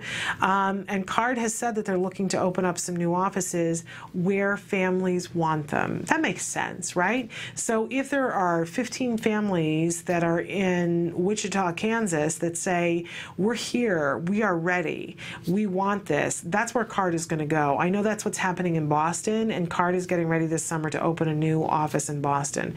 So if you know that you want it, speak up, because maybe there's somebody 5 miles from you who also is going to speak up at the same time, and you know, it grows from there. So first of all, I want you to not assume that you don't have access to good ABA therapy. But I do want you to write into me and say, prove it to me. Show me where it is. And if you don't have an ABA provider that's close by, I also want to remind you that there are, for instance, CARD and other services too that will travel to where you are. Yep, I know that that's expensive, but sometimes insurance, depending on where you are, is going to cover that. Because if you have no other provider there, let's remember that we got to have Bryce back in here, Bryce Myler, who is the head of the contract department here at CARD. And by the way, her son recovered from autism. You know, who better to be fighting for us, right? Because Bryce knows how important it is to you and I to get these services. Nobody knows more than Bryce. She was told that she should not get attached to her son, that because by the time he was 10 years old, she was going to have him institutionalized. And that young man is at college and driving his truck around and leading his life and being the employee of the month at work. You know, and Bryce will tell you that's because she had quality ABA therapy and the right amount over the right amount of time. So who better to be fighting for you to find out whether your insurance company is going to cover it or not? So a lot of times it does. You got to presume until you get the no, no, no, no, no, and there's still other things that you can do. Not the least of which is what we were just talking about, CARDI learning and skills. And there are some of you who are going to say to me, yes, but even that is a hardship for me right now. Well, that's why there's grants. And I got to tell you, there are grants. So no one should go without at this point. And it literally comes down to, you have to speak up. You have to say, I want it and here's my circumstances. So speak up. Because the myth that you can only get quality ABA therapy in a city, done. It's no longer. That might have been the case 2 years ago, but we're not there. And thank goodness we're not there anymore. But you gotta be willing to say, I want this, and ask me, how can I work this out? And I will work with you to figure out how you're going to be able to do this. Whether it's that, I refer you to somebody who's going to help you to sort out the insurance thing, or refer you to where you can apply for a grant for skills and CARDI learning, whatever it is. But si se puede, right? We can do this. We can do this, you and I together. So stick with us. We're going to take a break, and when we come back, I think we're going to show the Home Depot video. Is that what we're going to show, Emily? Yes. And so we went to the Home Depot. It was a little while, and you're going to see I got some crazy, I know, my hair. What are we going to do with my hair? Really, seriously. We should have a contest of what to do with Shannon's hair. It's just, whatever. Who cares, right? But I have some crazy hair going on. And but we went to the Home Depot, and we took my son and some other people's children, and we did their craft. This is something wonderful that they do the first Saturday of every month. They have this wonderful timed themed craft that they do that the kids can paint. It's really quite exciting. We had a wonderful time. Take a look.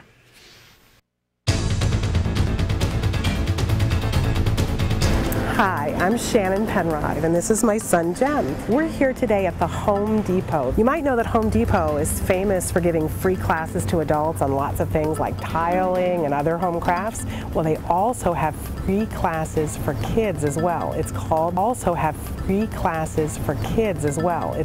the Kids Workshop. We love doing that, don't we, Jem? Yeah. It's cool. So come on inside with us and let's do a craft. Yay.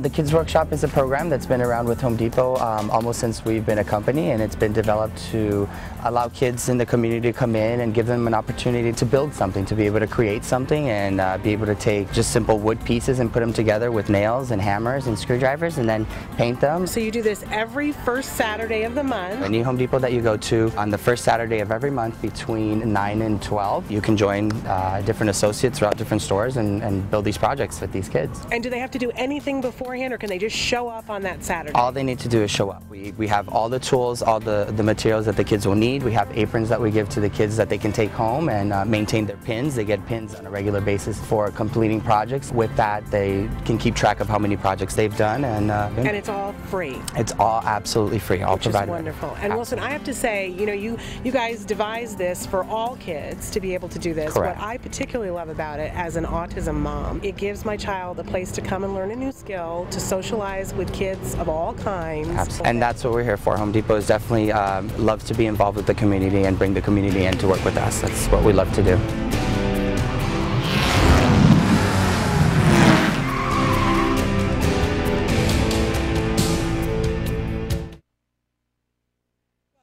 We've been attacked by gremlins. So get your gremlins out, Emily. I don't know about you, but I love it when things don't go right. There are gremlins, Larry, Curly, and Mo. I love it when things don't go right. That's why I love live theater. We're live here with you, and sometimes things don't go right. We showed this for the first time yesterday, and clearly there's something up with it, and we have wonderful, wonderful people. There's, yeah, Curly. Or is that Mo? I don't know. But we've been attacked by gremlins. So in any case, there's something, and we thought we had the problem fixed to show you, but it reminds me of when you're watching a foreign film and the sync is just off. The people are doing the redub on it, and it never quite matches. It's hilarious to me. So I appreciate it when things don't go right. We will at some point get it fixed, but I particularly wanted to show this the next couple of days, and we'll show it again on Tuesday because the first Saturday of the month is coming up. Not this Saturday, but the Saturday after. And you can go to your local Home Depot. My understanding is that they do them at all of them. And it's a wonderful, wonderful thing, you guys. I just can't say enough good things about it because it's free, first of all. And I don't know about you, but especially in the early years when my son was doing therapy, I felt like so much of our lives was about that, and it was hard to make a play date. There were people who didn't want to do a play date with us, who didn't really like the therapist was there. You know, it wasn't always hearts and flowers and roses, but we could go on the first Saturday of every month, and there were lots of other kids there. And so my son, you know, we would pick one or two things to go and work on. Like maybe it was just saying, "Hi, my name is Jem," or just making a comment about what the other child was doing, giving a compliment or taking a compliment. You know, over the years there were many different things that we went and worked on at our local Home Depot on different Saturdays. I have a ton of wooden crafts to show for it that my son has with great pride that he made them. By the way, when you go, your child gets a free apron, and they give them some goggles to put on while they're there. The apron they get to take home. They get a hammer or a screwdriver to use while they're there that they have to leave when they bring back. But that was my little boy, my big boy, in the yellow striped shirt in the video with me. And on that particular day, the kids got to make those race cars, and they could paint them whatever color, and they got to put stickers on them. And then they had a track for them to actually race them on. And the kids had a great time. You know, the other three little boys that were there with my son were all different ages, and everybody had a different skill level with how much they wanted to do and how much help that they needed. And Home Depot lets your child be wherever your child is. So if you've got one that's little, in the beginning my son could not hammer at all. It just wasn't happening. And now, you know, there are still some times when I got to help him a little bit, but for the most part, he finally got it with enough opportunities, right? He got it that there's a certain, you know, motion you have to make and a certain amount of pressure pushing down while you're hammering to make the nail go down. The holes are pre-started for them. Which makes it nice so that mom doesn't have to, or dad doesn't have to hold it and end up with a smashed thumb, although occasionally that happens anyway. And again, they get to paint. It's a good time, you guys. And I think kind of fun to see over the years the progress that they make. My son loves to go to it. And even if it's a busy Saturday or he's not well, we go over, and if he can't stay, we pick it up. They've gotten to know us, and I'll say today, you know, we've got things to do, or we're having a busy day. Can he have one to go? The one that they just had last month was for Mother's Day. And it was a lovely little planter that had on dowels, two flowers that stuck up in the back that had holes cut out in the center that were picture frames. It was just cute as cute could be. And they were giving away a tomato plant with it too. It's free, you guys. It's just fabulous.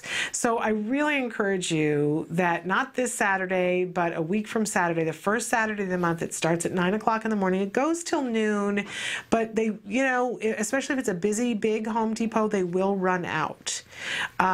So try to get there early enough so that your child isn't disappointed, right? And like I said, not only will you get the apron and you get to keep the craft, but they'll also give your child a certificate that says that they completed the craft, and they get a lovely little pin. So, and I wouldn't advise giving it to the little ones because it has a pretty sharp thing on it, but I kept my son's pins in a little cup, and eventually when they're older they can decorate their apron with all their little pins. It's the reinforcement, right? But there are other things that are reinforcing about it too. It's an opportunity to be there and socialize, problem solve, complete a task, fine motor, finger and hand skills that they're developing, that pride, knowing what they're good at, knowing what they need to work on, following directions, being compliant, lots of great things to work on a Saturday morning. If you're having therapy, take the therapist with you. We have brought therapists to Home Depot. And if you're having a play date, encourage, it doesn't have to be total strangers. You can say to a mom who's got kids that your child enjoys playing with, hey, we're going to Home Depot this Saturday. Why don't you meet us there? It's a wonderful play date because the kids already have an activity to do and it has an automatic end. We used to, there were a couple of different moms that we would meet at the Home Depot and then go to the fast food restaurant that was close by that had the little play area for them to play for a brief period of time afterwards, and it was a fantabulous play date. Not everybody ate at the fast food place, let us say that. But if somebody has something and they're playing in the playground, it's all good, right? All right, so there's the Home Depot. I gotta tell you, it's a really fun thing to do. I encourage you to do that. All right, we're gonna take a break, and when we come back for the rest of this hour, because as I mentioned before, normally we would have an expert during this hour, but you're stuck with me and just me because all the experts are on the way to airports and buses and planes and trains, getting in the air to go to Seattle. We're gonna go to join them tomorrow. But for today, what we're gonna do is do the Verbal Operants 101. We're gonna go through, because we've been talking about teaching language this week, so I'm going to go through kind of the progression of how we teach a new element of language to a child. So stick with us. Back in just a few minutes.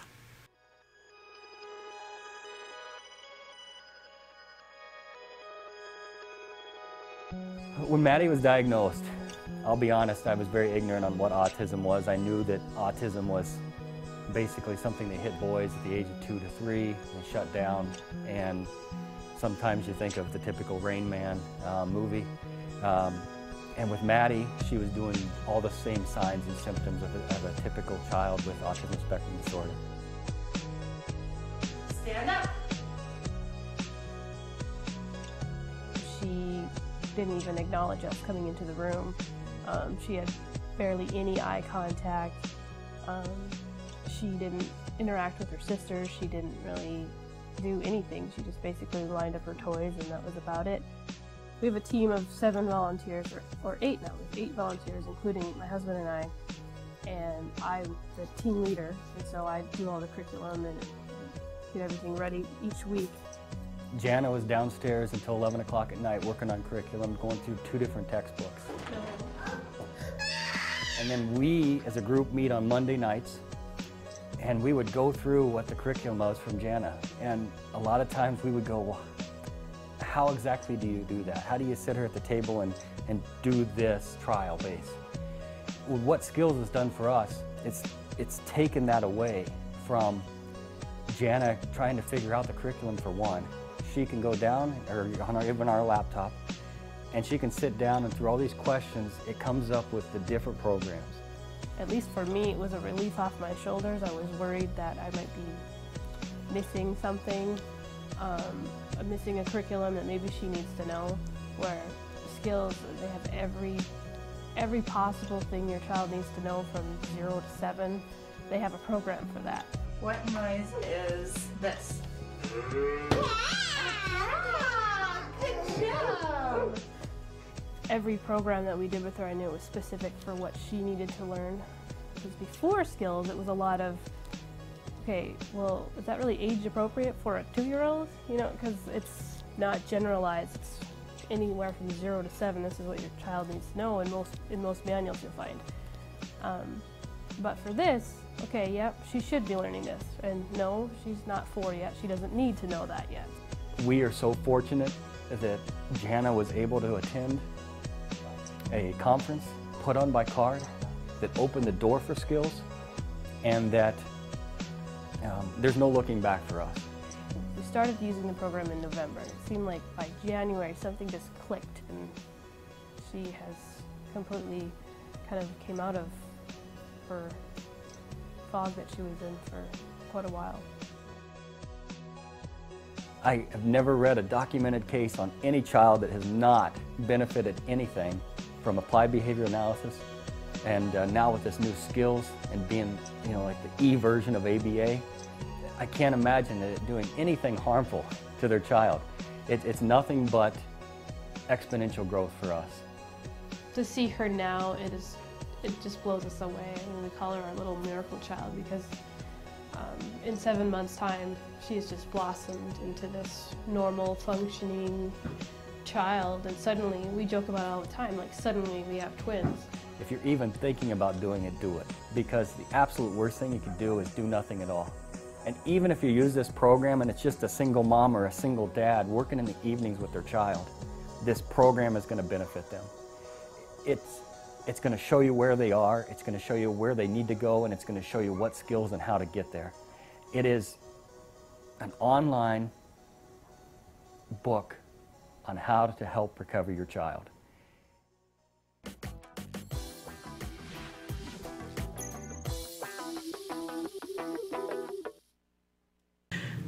Welcome back to Autism Live. I'm Shannon Penrod. We're webcasting to you live from the Center for Autism and Related Disorders headquarters in Tarzana, California.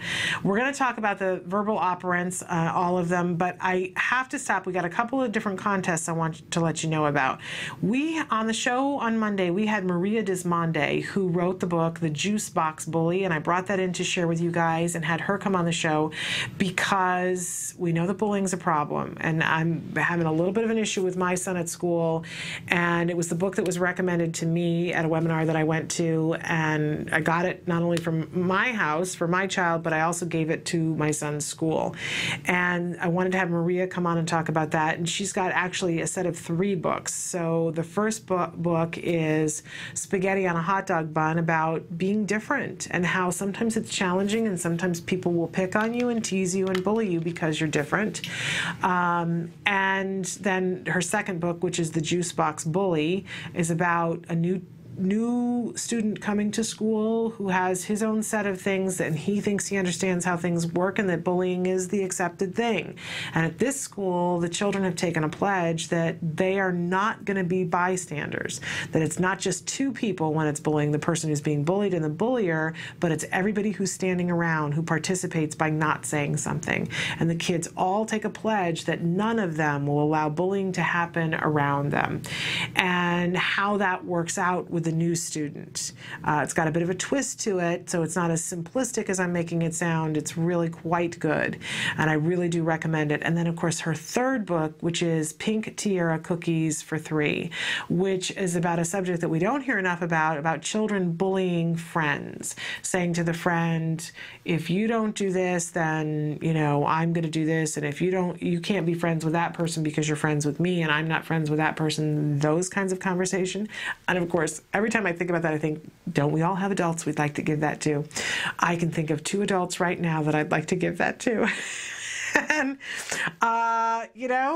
it's one of those things that we need to cover with children because children grow up to be adults. So in any case, Maria so graciously offered to give a set of these books to one of our viewers. The contest rules are on our Facebook page. We really would like for you to go to our Facebook page, and while you're there, give us a like. You'll see that we're very new on Facebook because we changed our name, so it's Autism Live on Facebook. Give us a like and follow the directions that are there. You might have to scroll down a couple to see. You can also answer the question of the day while you're there, and submit that to us, but follow the rules to see what it is that you have to do, and it's posted on Facebook. I'm not going to tell you because I really want you to go to the Facebook page. I know it's coercion, but help me out. And one of you will win these lovely books. We're going to announce the winner on Tuesday. So you've got the long weekend in which to do this. By the way, we've talked a lot about skills today because I am like their biggest fan. They're having a couple of different things right now, a couple of different promotion things. But the first one, which is really exciting, is that you have the ability to win 6 months free of skills, which is a pretty awesome thing. If you want to be able to win that, you need to go to the Skills for Autism Facebook page and follow the instructions there. You have to like the page and then you have to do something else, and I don't know what it is, honestly. So go to their Facebook page, check that out so that you can be entered to potentially potentially win a 6-month free subscription to Skills. But also, if you're in a big hurry and you're really wanting a good deal on Skills, one of the things that they're doing that I just think is so smart, so many of you have written in and said, I don't know what we're going to do over the summer. Our services are cut. We don't have as much help. I don't want my child to revert. I want to make progress this summer, not lose progress. What kinds of things can I do? And of course, my answer is always Skills. And do CARD learning, educate yourself, and do Skills with your child. It's what I'm planning to do over the summer. And you can right now, if you buy 1 month of Skills, you get the rest of the summer for free. So you're going to get 3 months for one. That's a good deal. So participate in whichever way you choose to, but there's the information. And don't have shrinkage over the summer. You know, our kids, if we don't keep working on things, they start to shrink up on us. You don't want that. And that's true for all kids, by the way. All right, we want to talk about verbal operants. We've been talking all week long about teaching language and how important it is and how possible it is to teach language to our kids. But as we've heard Dr. Jonathan Tarbox say, we need to be patient. We need for it to take long. We need to expect that it's going to take longer than we anticipate. And we need to give ample opportunities again and again and again. And of course, we want to reinforce when our kids get things right. But how do we teach language? This was always a difficult thing for me because I'm a former teacher, but I always taught older kids. Originally, I taught college, and then I went into junior high and high school, but I never taught the little ones, and so I was a little overwhelmed when my son just didn't acquire language. I was like, what do you do when they don't just get it? When the typical things that you do just don't happen, what do you do then? Well, in ABA, and particularly in CARD's lessons, their curriculum that are the same thing as Skills, by the way, it is the same curriculum. It's the same exact curriculum that my son had when he was getting treated, that I'm using now personally. There is a progression of how we teach language using the CARD way, and it's fascinating. It's just absolutely fascinating because, you know, you would think, you know, I'm looking at my glasses here, and we talked earlier about the difference between expressive and receptive. That expressive is when something, you're expressing yourself, it's going from you to the other person. Receptive is when it's coming from that person to you, you're hearing the information and knowing what to do with it. So here we have a pair of glasses, and we want to teach a child that these things are called glasses. But we want them to understand that not just this pair of glasses, I wish I had another pair of glasses here, that, you know, that anything that's like this is a pair of glasses, that sunglasses are glasses, that they don't have to just be this particular color and this particular shape, that they're all glasses. And not only that, I want them to understand glasses from a really global perspective, so that they can say glasses, that they can understand glasses, that they can use glasses in a conversation and nobody has to say glasses for them to use it in a conversation. Eventually, I want for the child to understand glasses so much so that they understand that these are glasses and that I have drinking glasses, and that they understand that those are also glasses. Right? I so admire when people have more than one language, especially when their first language is not English and they've acquired the language of English, because English is messed up, right? The way in which we pluralize things, it's a difficult language. It's a really difficult language. And so how do we teach that to a child who's struggling to understand? And the thing that I always thought about when my child was getting therapy was I would think about Annie Sullivan. And there was Annie Sullivan with Helen Keller, and everybody else in the world had given up. But Annie Sullivan believed that Helen Keller was going to be able to understand language if she just gave her enough opportunities and did the same things over and over and kept the structure of what she was doing the same, that eventually something was going to click. And sure enough, that's exactly what happened. When I think of the thousands of times that Annie Sullivan must have signed into Helen Keller's hand when Helen Keller had no idea what she was doing, until that fateful day when finally she got it. When she understood, oh, you know, this symbol means water. Holy moly. And then once she got it, then she didn't just learn one word that day, she learned hundreds of words that day. Well, it's a little bit the same way with our kids. We need to get the foothold in so that we begin to teach our children in a way that it's going to seem foreign to us, but you will see that once it starts to click, and maybe it takes 5 words, or maybe it takes 500 before it does that click with a child and they start to get it and put it together, but it gets crazy good because it's when our children learn how to learn and become sponges and they start to soak stuff up. You'll see tremendous progress. But how do we start? And there are a couple of different ways that we start depending on where the child is, but one of the different ways that we talk about is a coax. A coax is when somebody is purely mimicking sounds that somebody else is making. One of the first things that is going to happen with a child on the spectrum, whether you're working with them and you're doing the skills assessment or somebody else is coming into your home, the child has to be assessed where they are so that a game plan can be formulated. And it depends on if the child is already showing some signs of being vocal, then very likely they're going to start with a coax. If the child is making no sounds whatsoever, then they're probably not going to start with a coax because it's going to be a level of frustration. And we want to teach functional communication skills as quickly as possible so that we can show the child how exciting it is to learn, right? You know, sometimes it's like going through the obstacle course and you go, well, this one I got to step around and this one I got to go through, and knowing the difference. And a trained eye is really going to give that to you, but you can also begin to see that if you're taking the skills assessment in the skills program. So, but if we see that the child is making some noises, and if I go to the child and the child is attempting to make that sound and they're going, bleh, right? That's still a sound. And that's probably a child that we're going to start with a coax. We may see a week or two down the road that it's not moving fast enough for the child to get the reinforcement that they want, and we might back off of it a little bit, but if they're making sound, more than likely we're going to start with a coax. Every child is different, but a lot of children, even children on the spectrum, like bubbles. If the child likes bubbles, it's a great thing to start with because there are some sounds that are easier for a child to make than others. And a ba-ba-ba sound is a lot easier for a child to make than a the sound, right? We're not going to give a skill that's so much harder to do and doesn't come until later on, but ba-ba-ba is something that very small babies can make. So the ba-ba-ba for bubbles. If it's not bubbles that they like, maybe it's a butt ball or a butt baby doll. You know, those are some good sounds to start with, but find something that's reinforcing for the individual child.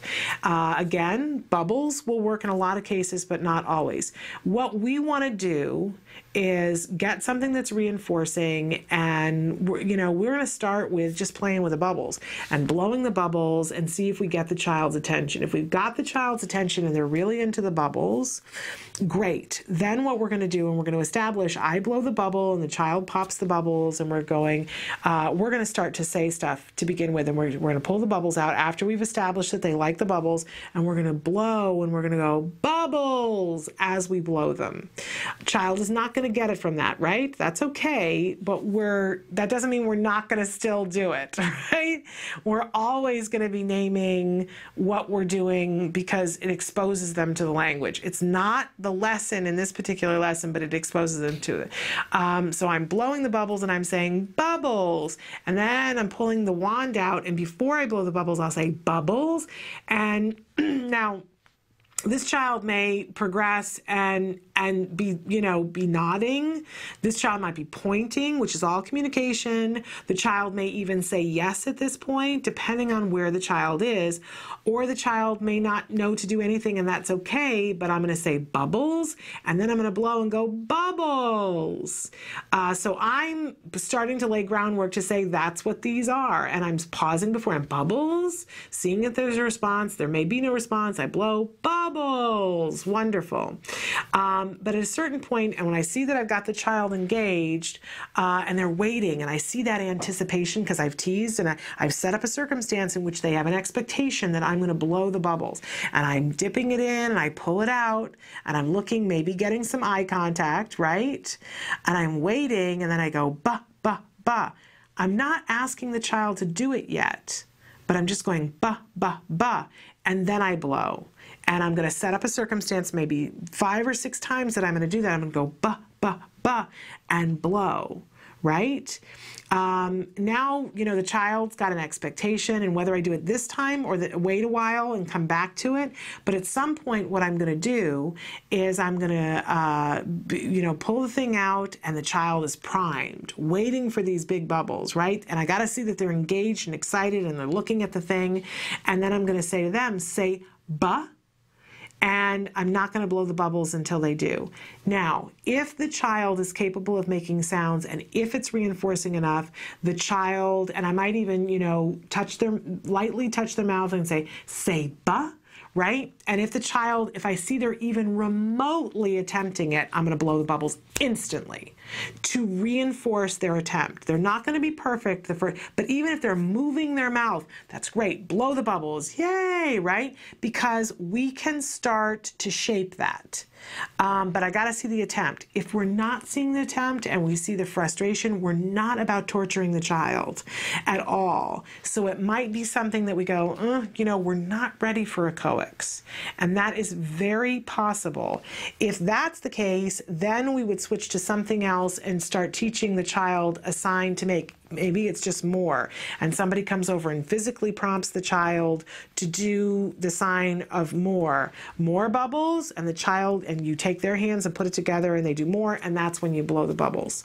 But we want to see if we can establish a coax, and if we can, then we can spread it out into lots of other sounds and exercises so that we can get to the point where we can say to the child, say apple, and the child's they're going to go, you know, whatever it is, and we reward approximations because that's the only way a child gets there. For other children, they had the 2-year ramp up where they were, you know, doing a coax and making sounds and going blah, blah, blah, blah, and their muscles were forming while they were making all that blather. For kids who are not being vocal, the muscles aren't there yet. Imagine the other child had 2 years. We really have to reward this child for making the attempt without the muscles. There are lessons that we can do that will help them to get the muscles quicker than 2 years, but we're rewarding those approximations. But a coax really is meant to be that we say something, the child echoes, and in the beginning we're just going to start with sounds. And those plosives sound, they're called stop plosives, the P and the B. The B is much easier to make than the P, but eventually we can get to the P. Those are really good sounds. But we're also going to have the child go, ah, maybe that's something that we do. It's around firework time, and you take the child to fireworks, and every time the firework goes off and everybody goes, ah, and you say to them, say, ah, and if it's reinforcing to them enough, they will make an attempt, which we reinforce. And then you get them to say, ooh, right? And we can do that with lots of different things. There are all kinds of exemplars in the coax program in skills, so if you don't know which sounds to make at which age, it's all there for you. Okay, so that's a coax. We're going to take a short break, and when we come back, we're going to talk about the next phase, which is matching. So we've got them doing the mimicking us, but now we're going to move it into starting to understand labels and things by matching. Stick with us. It'll all make sense.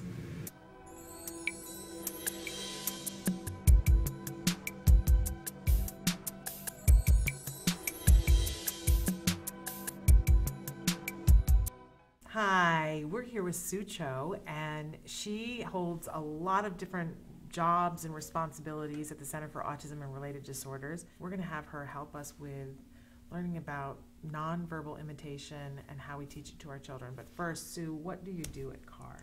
I'm a senior clinical supervisor, so I supervise children's cases. Mm-hmm. I'm also with the training department and provide training to the supervisors, people that are becoming supervisors or current supervisors. And then I also provide workshop services for children all over the world when they don't have access to a CARD site. Great. Nonverbal imitation is being able to copy the actions of another person. You can do nonverbal imitation. What can you then go on to do? Just about everything, because when people are social beings and we learn what to do by observing other people. When we look at children learning how to play, they are copying things that are going on in their everyday lives.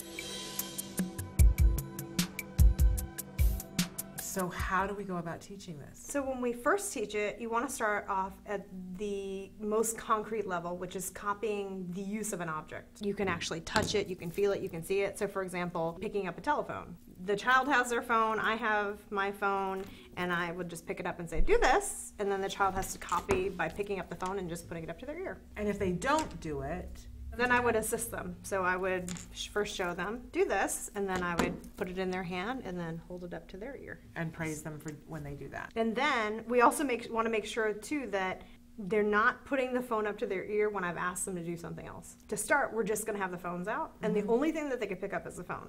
Then eventually I want to get to the point where I put other things out as well, and that they then realize that even with all these other things out, they're still able to pick up the phone when I pick up the phone. The focus of this lesson is that they observe what I do and then they copy what I did. Then we teach other items too, because we want to teach them to do multiple objects and also eventually doing multiple things with an item. So for example, let's say initially I'm teaching them to pick it up and just hold it up to their head. Maybe I also want them to understand that, oh, you dial the phone. So I might say, do this, and the child picks it up and then pretends to dial. And then eventually we start putting the actions together so they have more of a multiple sequence of activities going on so that we can teach them how to play. So for example, if I have a car, I might teach them that, okay, I'm going to start up the car. Vroom, vroom. The child imitates the sound if they have the capability of doing that. Then I'd say, okay, we're going to roll it over to the store so we both park. And then, okay, now I'm going to crash into the wall. And the child crashes into the wall so that we're able to teach multiple step sequences. Okay. And it sounds like, again, key is getting preferred items to do this with and making it fun. Yes, most definitely. Not making it boring. Yes, we want to make it interesting for the child because then they're more likely to attend and want to do it.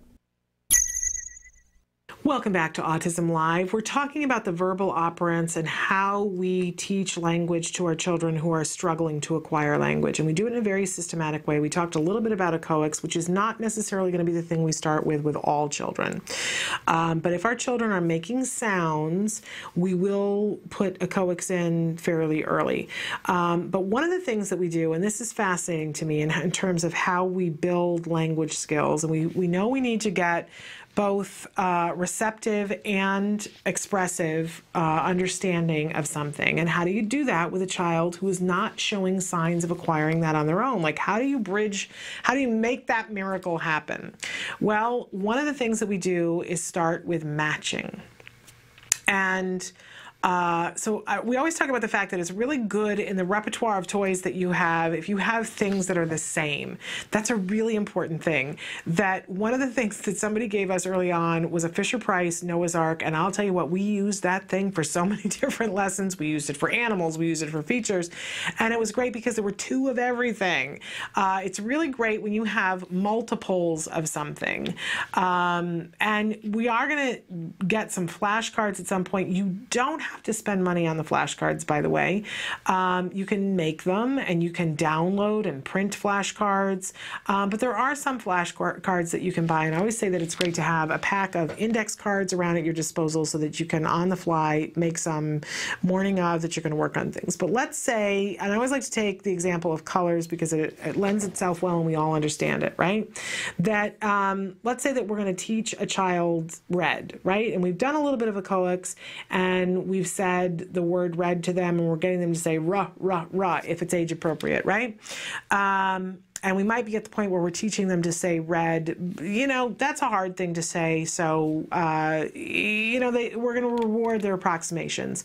But now we got to start to teach the receptive label for red. And we're also trying to build on this global understanding of what red is. So I've got two index cards, and I take a red crayon and I make a red box and fill it in on both of these. Woohoo! I've got flashcards now, right? It doesn't have to be hard and it doesn't have to be expensive. By the way, in just another month or so, and I'll try to remind us all, they'll start having the school supply sales at different big stores where they're practically giving crayons away. They'll give you a box of crayons for 5 cents, right? That's when I go and I take $3 and I just buy I buy index cards and I buy crayons and have them for the year. It's a wonderful, wonderful thing. Okay, so you got your index cards and you make these 2 red boxes.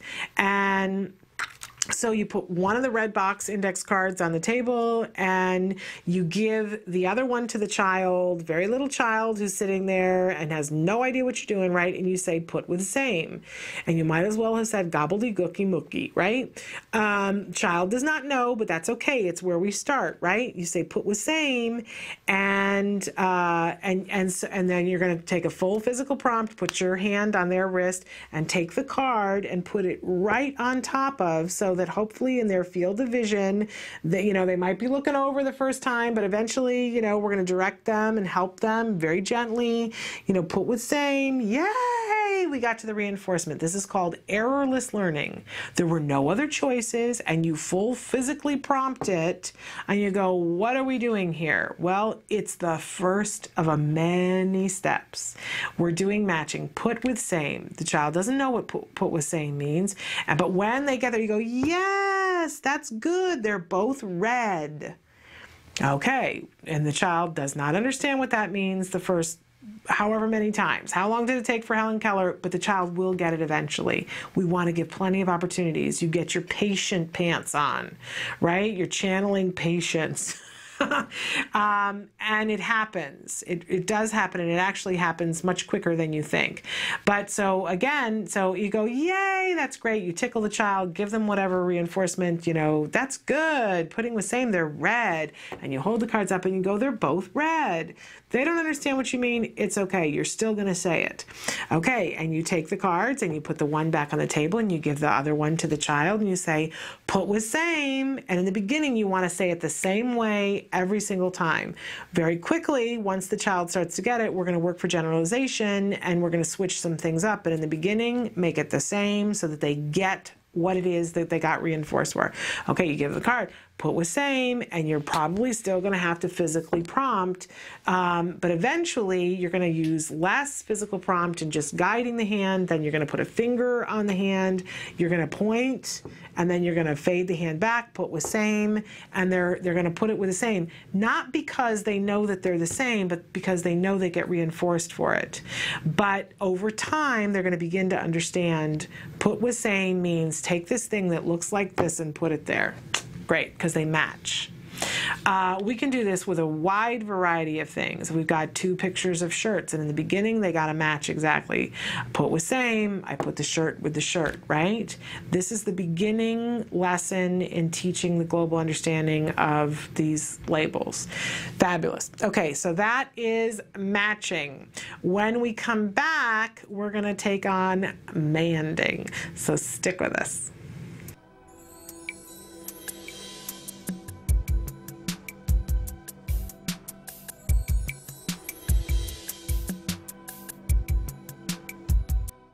We're here today with Sarah Cho, who is the managing supervisor of the CARD Fresno office, and it's a special treat for us to have her with us today. Yeah.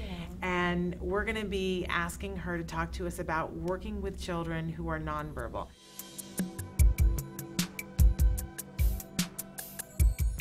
So when a child is not speaking, are we saying that they're non-vocal or non-verbal? The correct terminology is non-vocal. Okay. Because when we're saying vocal, vocal means sound. So sound is being emitted. Okay. So verbal means that the child is able to communicate to another person that they need something, they have desires, they have wants, and a verbal response might be handing a picture. Okay. It might also be a sign. Might also be pressing a button to ask for something. Okay. Those would all be considered verbal behavior. But if they don't have speech, we might say that they're non-vocal.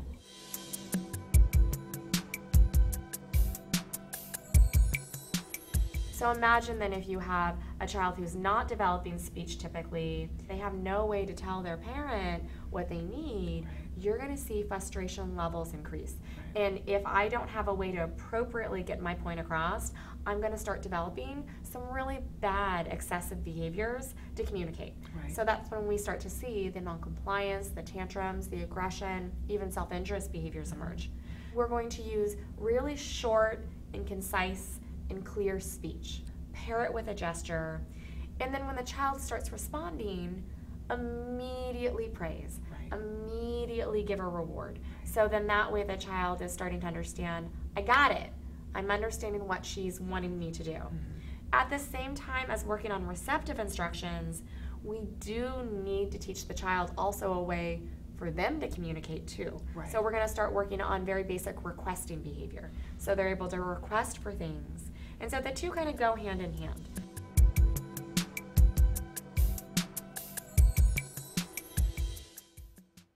If there are no sounds, then maybe we start with signs. You could start with signs, or you could start with an icon. As a parent, you're going to know your kid best in the sense that you're going to know kind of what they like.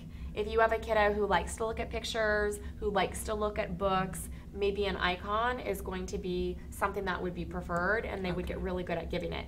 If you have a child who is, you're like, wow, you know, they have really great fine motor. Maybe they can already string beads. Maybe they can do a shape sorter. You know, the ability to manipulate their hands and their fingers is pretty solid. Maybe you might want to work on some very basic signs. Okay, so taking whatever the strength is and running with that. Absolutely. So let's say that you do an icon or you do a sign. Both of those forms of communication have been linked to development of expressive speech. So, you know, if that's something that we're starting with today because we need to get through today, that doesn't mean that that's what we're going to end up doing tomorrow. Welcome back to Autism Live. I'm Shannon Penrod. We're getting close to the end of our time here today, and I'm talking about the verbal operants. So the next thing we need to talk about, we've talked about echoics, we've talked about matching, we need to talk about manding. Even though we talk about manding a lot, it bears repeating. Manding is when the child is requesting, demanding, or making signs or gestures to let us know what it is that they want. And the thing that, and when they ask for it, it's its own reinforcement. So if they say cookie, if they're making the sign for cookie, or they say cookie, they get a cookie. And when we're teaching manding, that is the way it works. Unless it's something that's harmful to them or an excessive amount of it is going to be detrimental to them. If they're asking for it, man, we want to deliver it as quick as possible.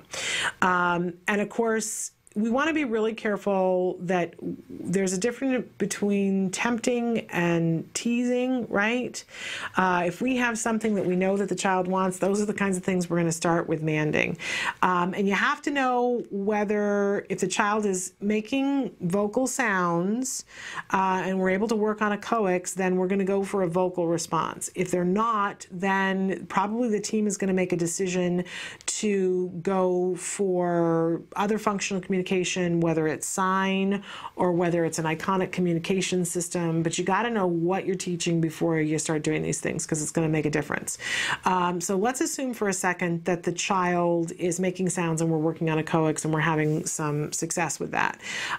So we're going to get the child to mand, and we're going to take really preferred things to start. So I'm imagining the phone for a lot of our kids is very preferred, whether they know how to play games or they just think it's cool looking, and it's something that gets a lot of attention from adults, right?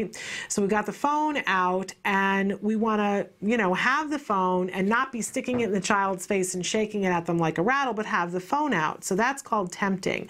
But I'm kind of finding the phone really kind of cool, and it's out. So I've got the child's attention that it's kind of, you know, and I might show it to them a little bit, but I'm not teasing them with it, right? It's a slightly different thing.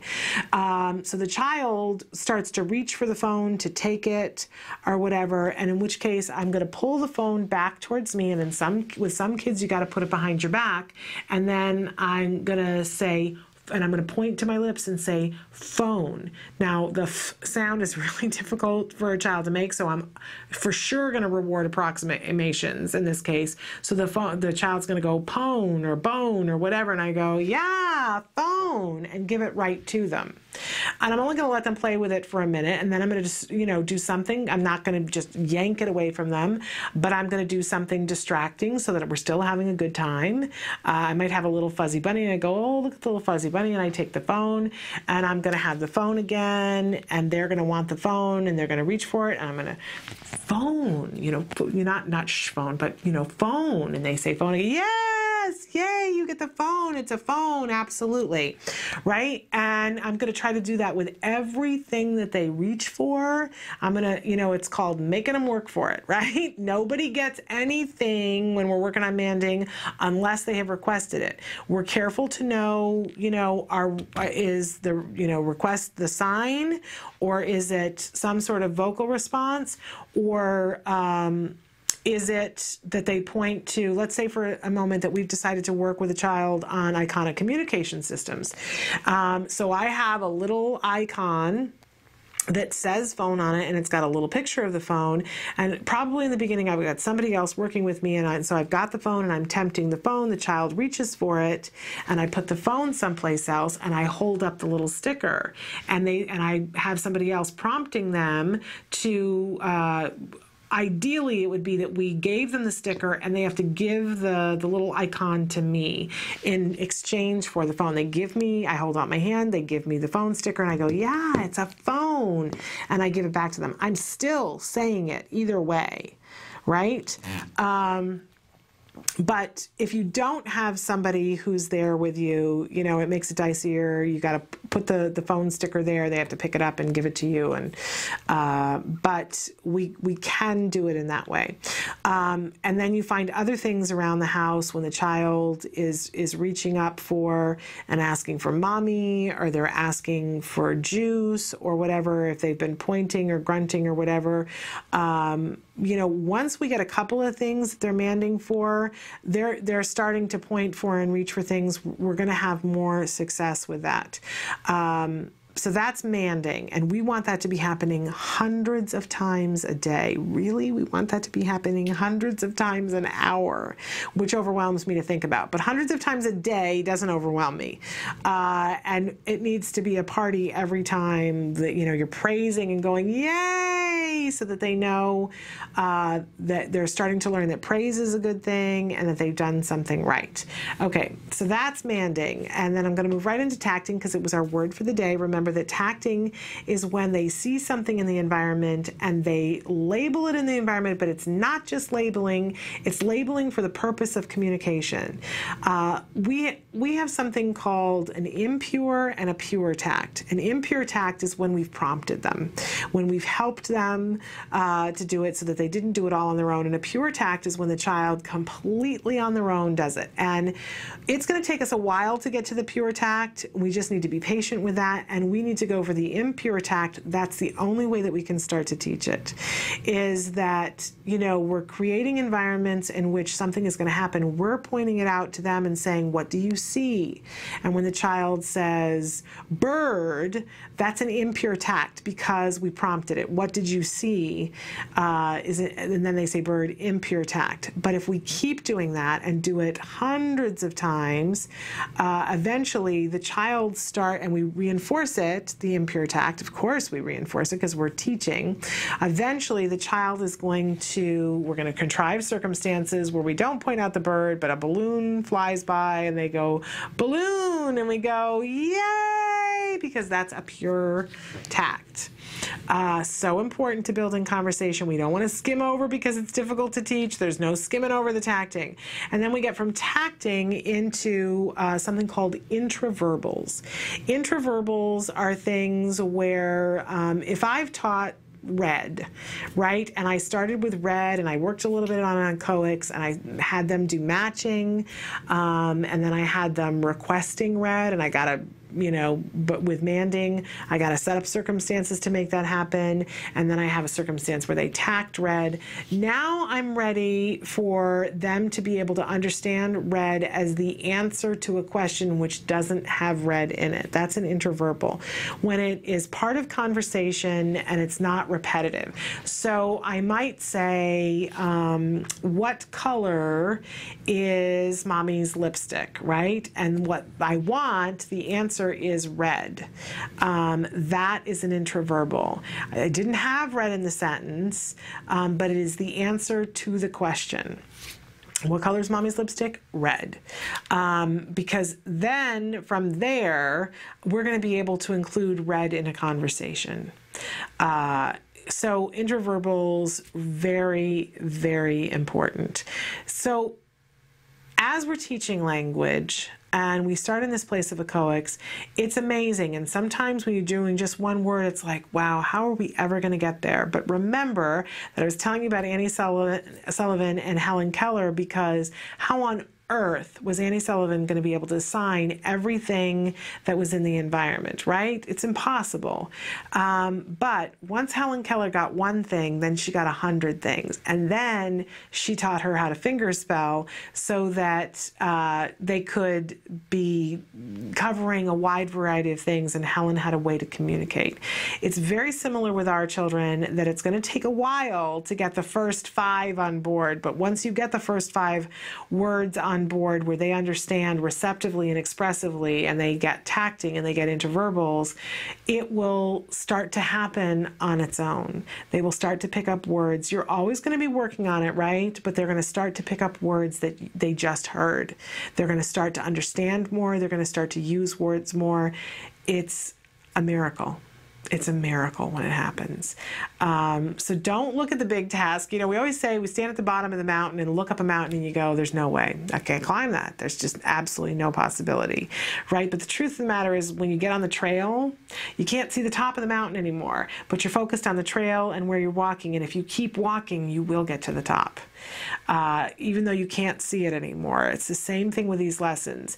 You know where you need to get in a couple of years' time. There's no point, you know, just know where that is, but focus on what you need to do today, on the steps that you need to follow today, and it will start to piece together, and your child will be communicating with you in a way that you didn't know was possible. I offer this to you because I know that's what happened with our child, and I know that's what's happened with thousands of other families. We can get this done. We can teach language. It works. We're going to have a short break, and then we're going to come back to close out the show. Stick with us. Good evening. How's everybody doing tonight?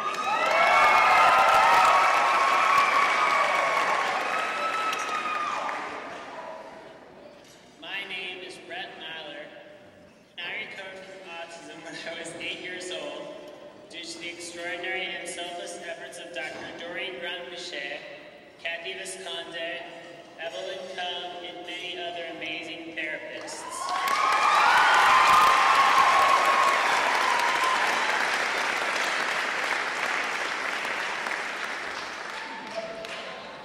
How does a person show gratitude for being taken from a future of institutions and the inability to communicate even basic needs to getting to have a normal, independent life? What do you say to the people that gave up so very much to give you that life? Since I was 8 years old, my parents have always talked about this. If we saw a clearly autistic person now in public, it was always, do you realize that would have been you have done for Doreen? Or, imagine what your life would be like if they hadn't decided to be therapists and had done something else with their lives. Or, do you know what those people sacrificed? How much they gave up to get you here? Of course, I always agreed with them because in my head, intellectually, I understood that all of it was true.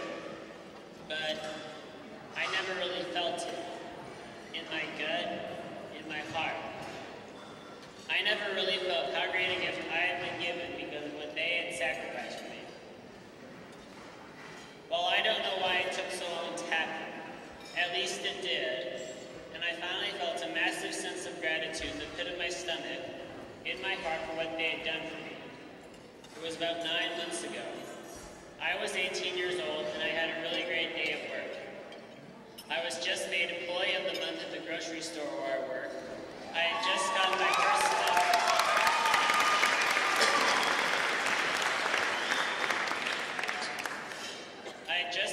first semester grades in college, which were very good, and I overall just had a really great day. It occurred to me that none of the things I had done that day would have been possible without Card and Dr. Brown-Pichet's help. College, work, driving my truck to a friend's house, none of it would be happening. I got home from work that night, and I went to my mother and said, "The next time you talk to them, tell them I said thank you. Thank you for everything." At first she didn't know what I was talking about, but she got it after a few seconds and started to cry. She hugged me and said, "Don't worry, they already know. I told them." I'm told, but I don't really remember, that when I was 4 years old, one of my therapists really liked the song by the band Oasis called Wonderwall and taught me how to sing it. I guess it was super funny. My mom always heard my struggles in the words of that song, and they dedicated it to me when I graduated from high school. I thought it was nice, but what is a Wonderwall anyway? My mom said it's someone who gives up everything to do something that everyone else thinks is impossible. From what I have been told, it has been a very hard fight to get this kind of care funded and accepted to the point that it is now. And I have been told that CARD has had a major role in getting this kind of care to many, many children. I thank you for all that you have sacrificed to help me and those like me. So, at this time, I think it is only fitting to dedicate those same words from the song Wonderwall back to CARD, and especially to Dr. Doreen Brown-Pichet.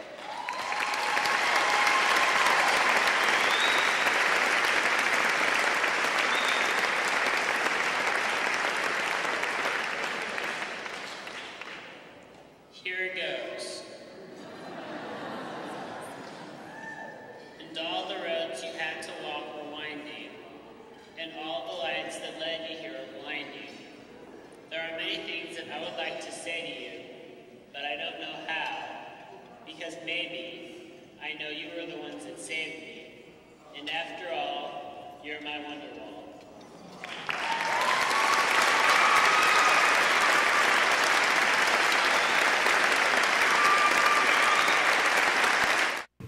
That was Brett Myler you were just watching. We were talking about Bryce Myler earlier, his mom, and she's the person who is in charge of the contracts department if you're looking for somebody to look at insurance for you. I mentioned that she has a son who recovered from autism and is in college, and there he is. We always, Emily saves that to show before a weekend because it messes me up. I cry. Because it's so amazing, and we need to let everybody know. We all need to know that that's what's possible. It's not possible for all of our children, and that's heart-wrenching in and of its own, but it's possible for some of our children. And you know what? Nobody can tell you whether that's what your child is capable of or not. You don't know. Nobody knows, but they all deserve the ability to try. And if they don't all get to there, they still get to better places than where they are. That's what's really important to me, that we all know, that I know that, and that you know that. And that's enough to live on for today. We are not going to be with you tomorrow, as I mentioned, because we're all traveling to Seattle to be there for the ABA International Conference. But there are ways to get in touch with us. We're going to just put up the email address and remind you that wherever you are, whatever you're doing this weekend, if you need information, you can contact us via email. We're going to be back on Tuesday after the long weekend for one show on Tuesday, and then we'll be back the following Monday to give you a lot of those interviews that we get up at ABAI this weekend. I hope that you have a wonderful, relaxing weekend. Until we see you again on Tuesday, please give your kiddos a hug from me. Bye-bye for now.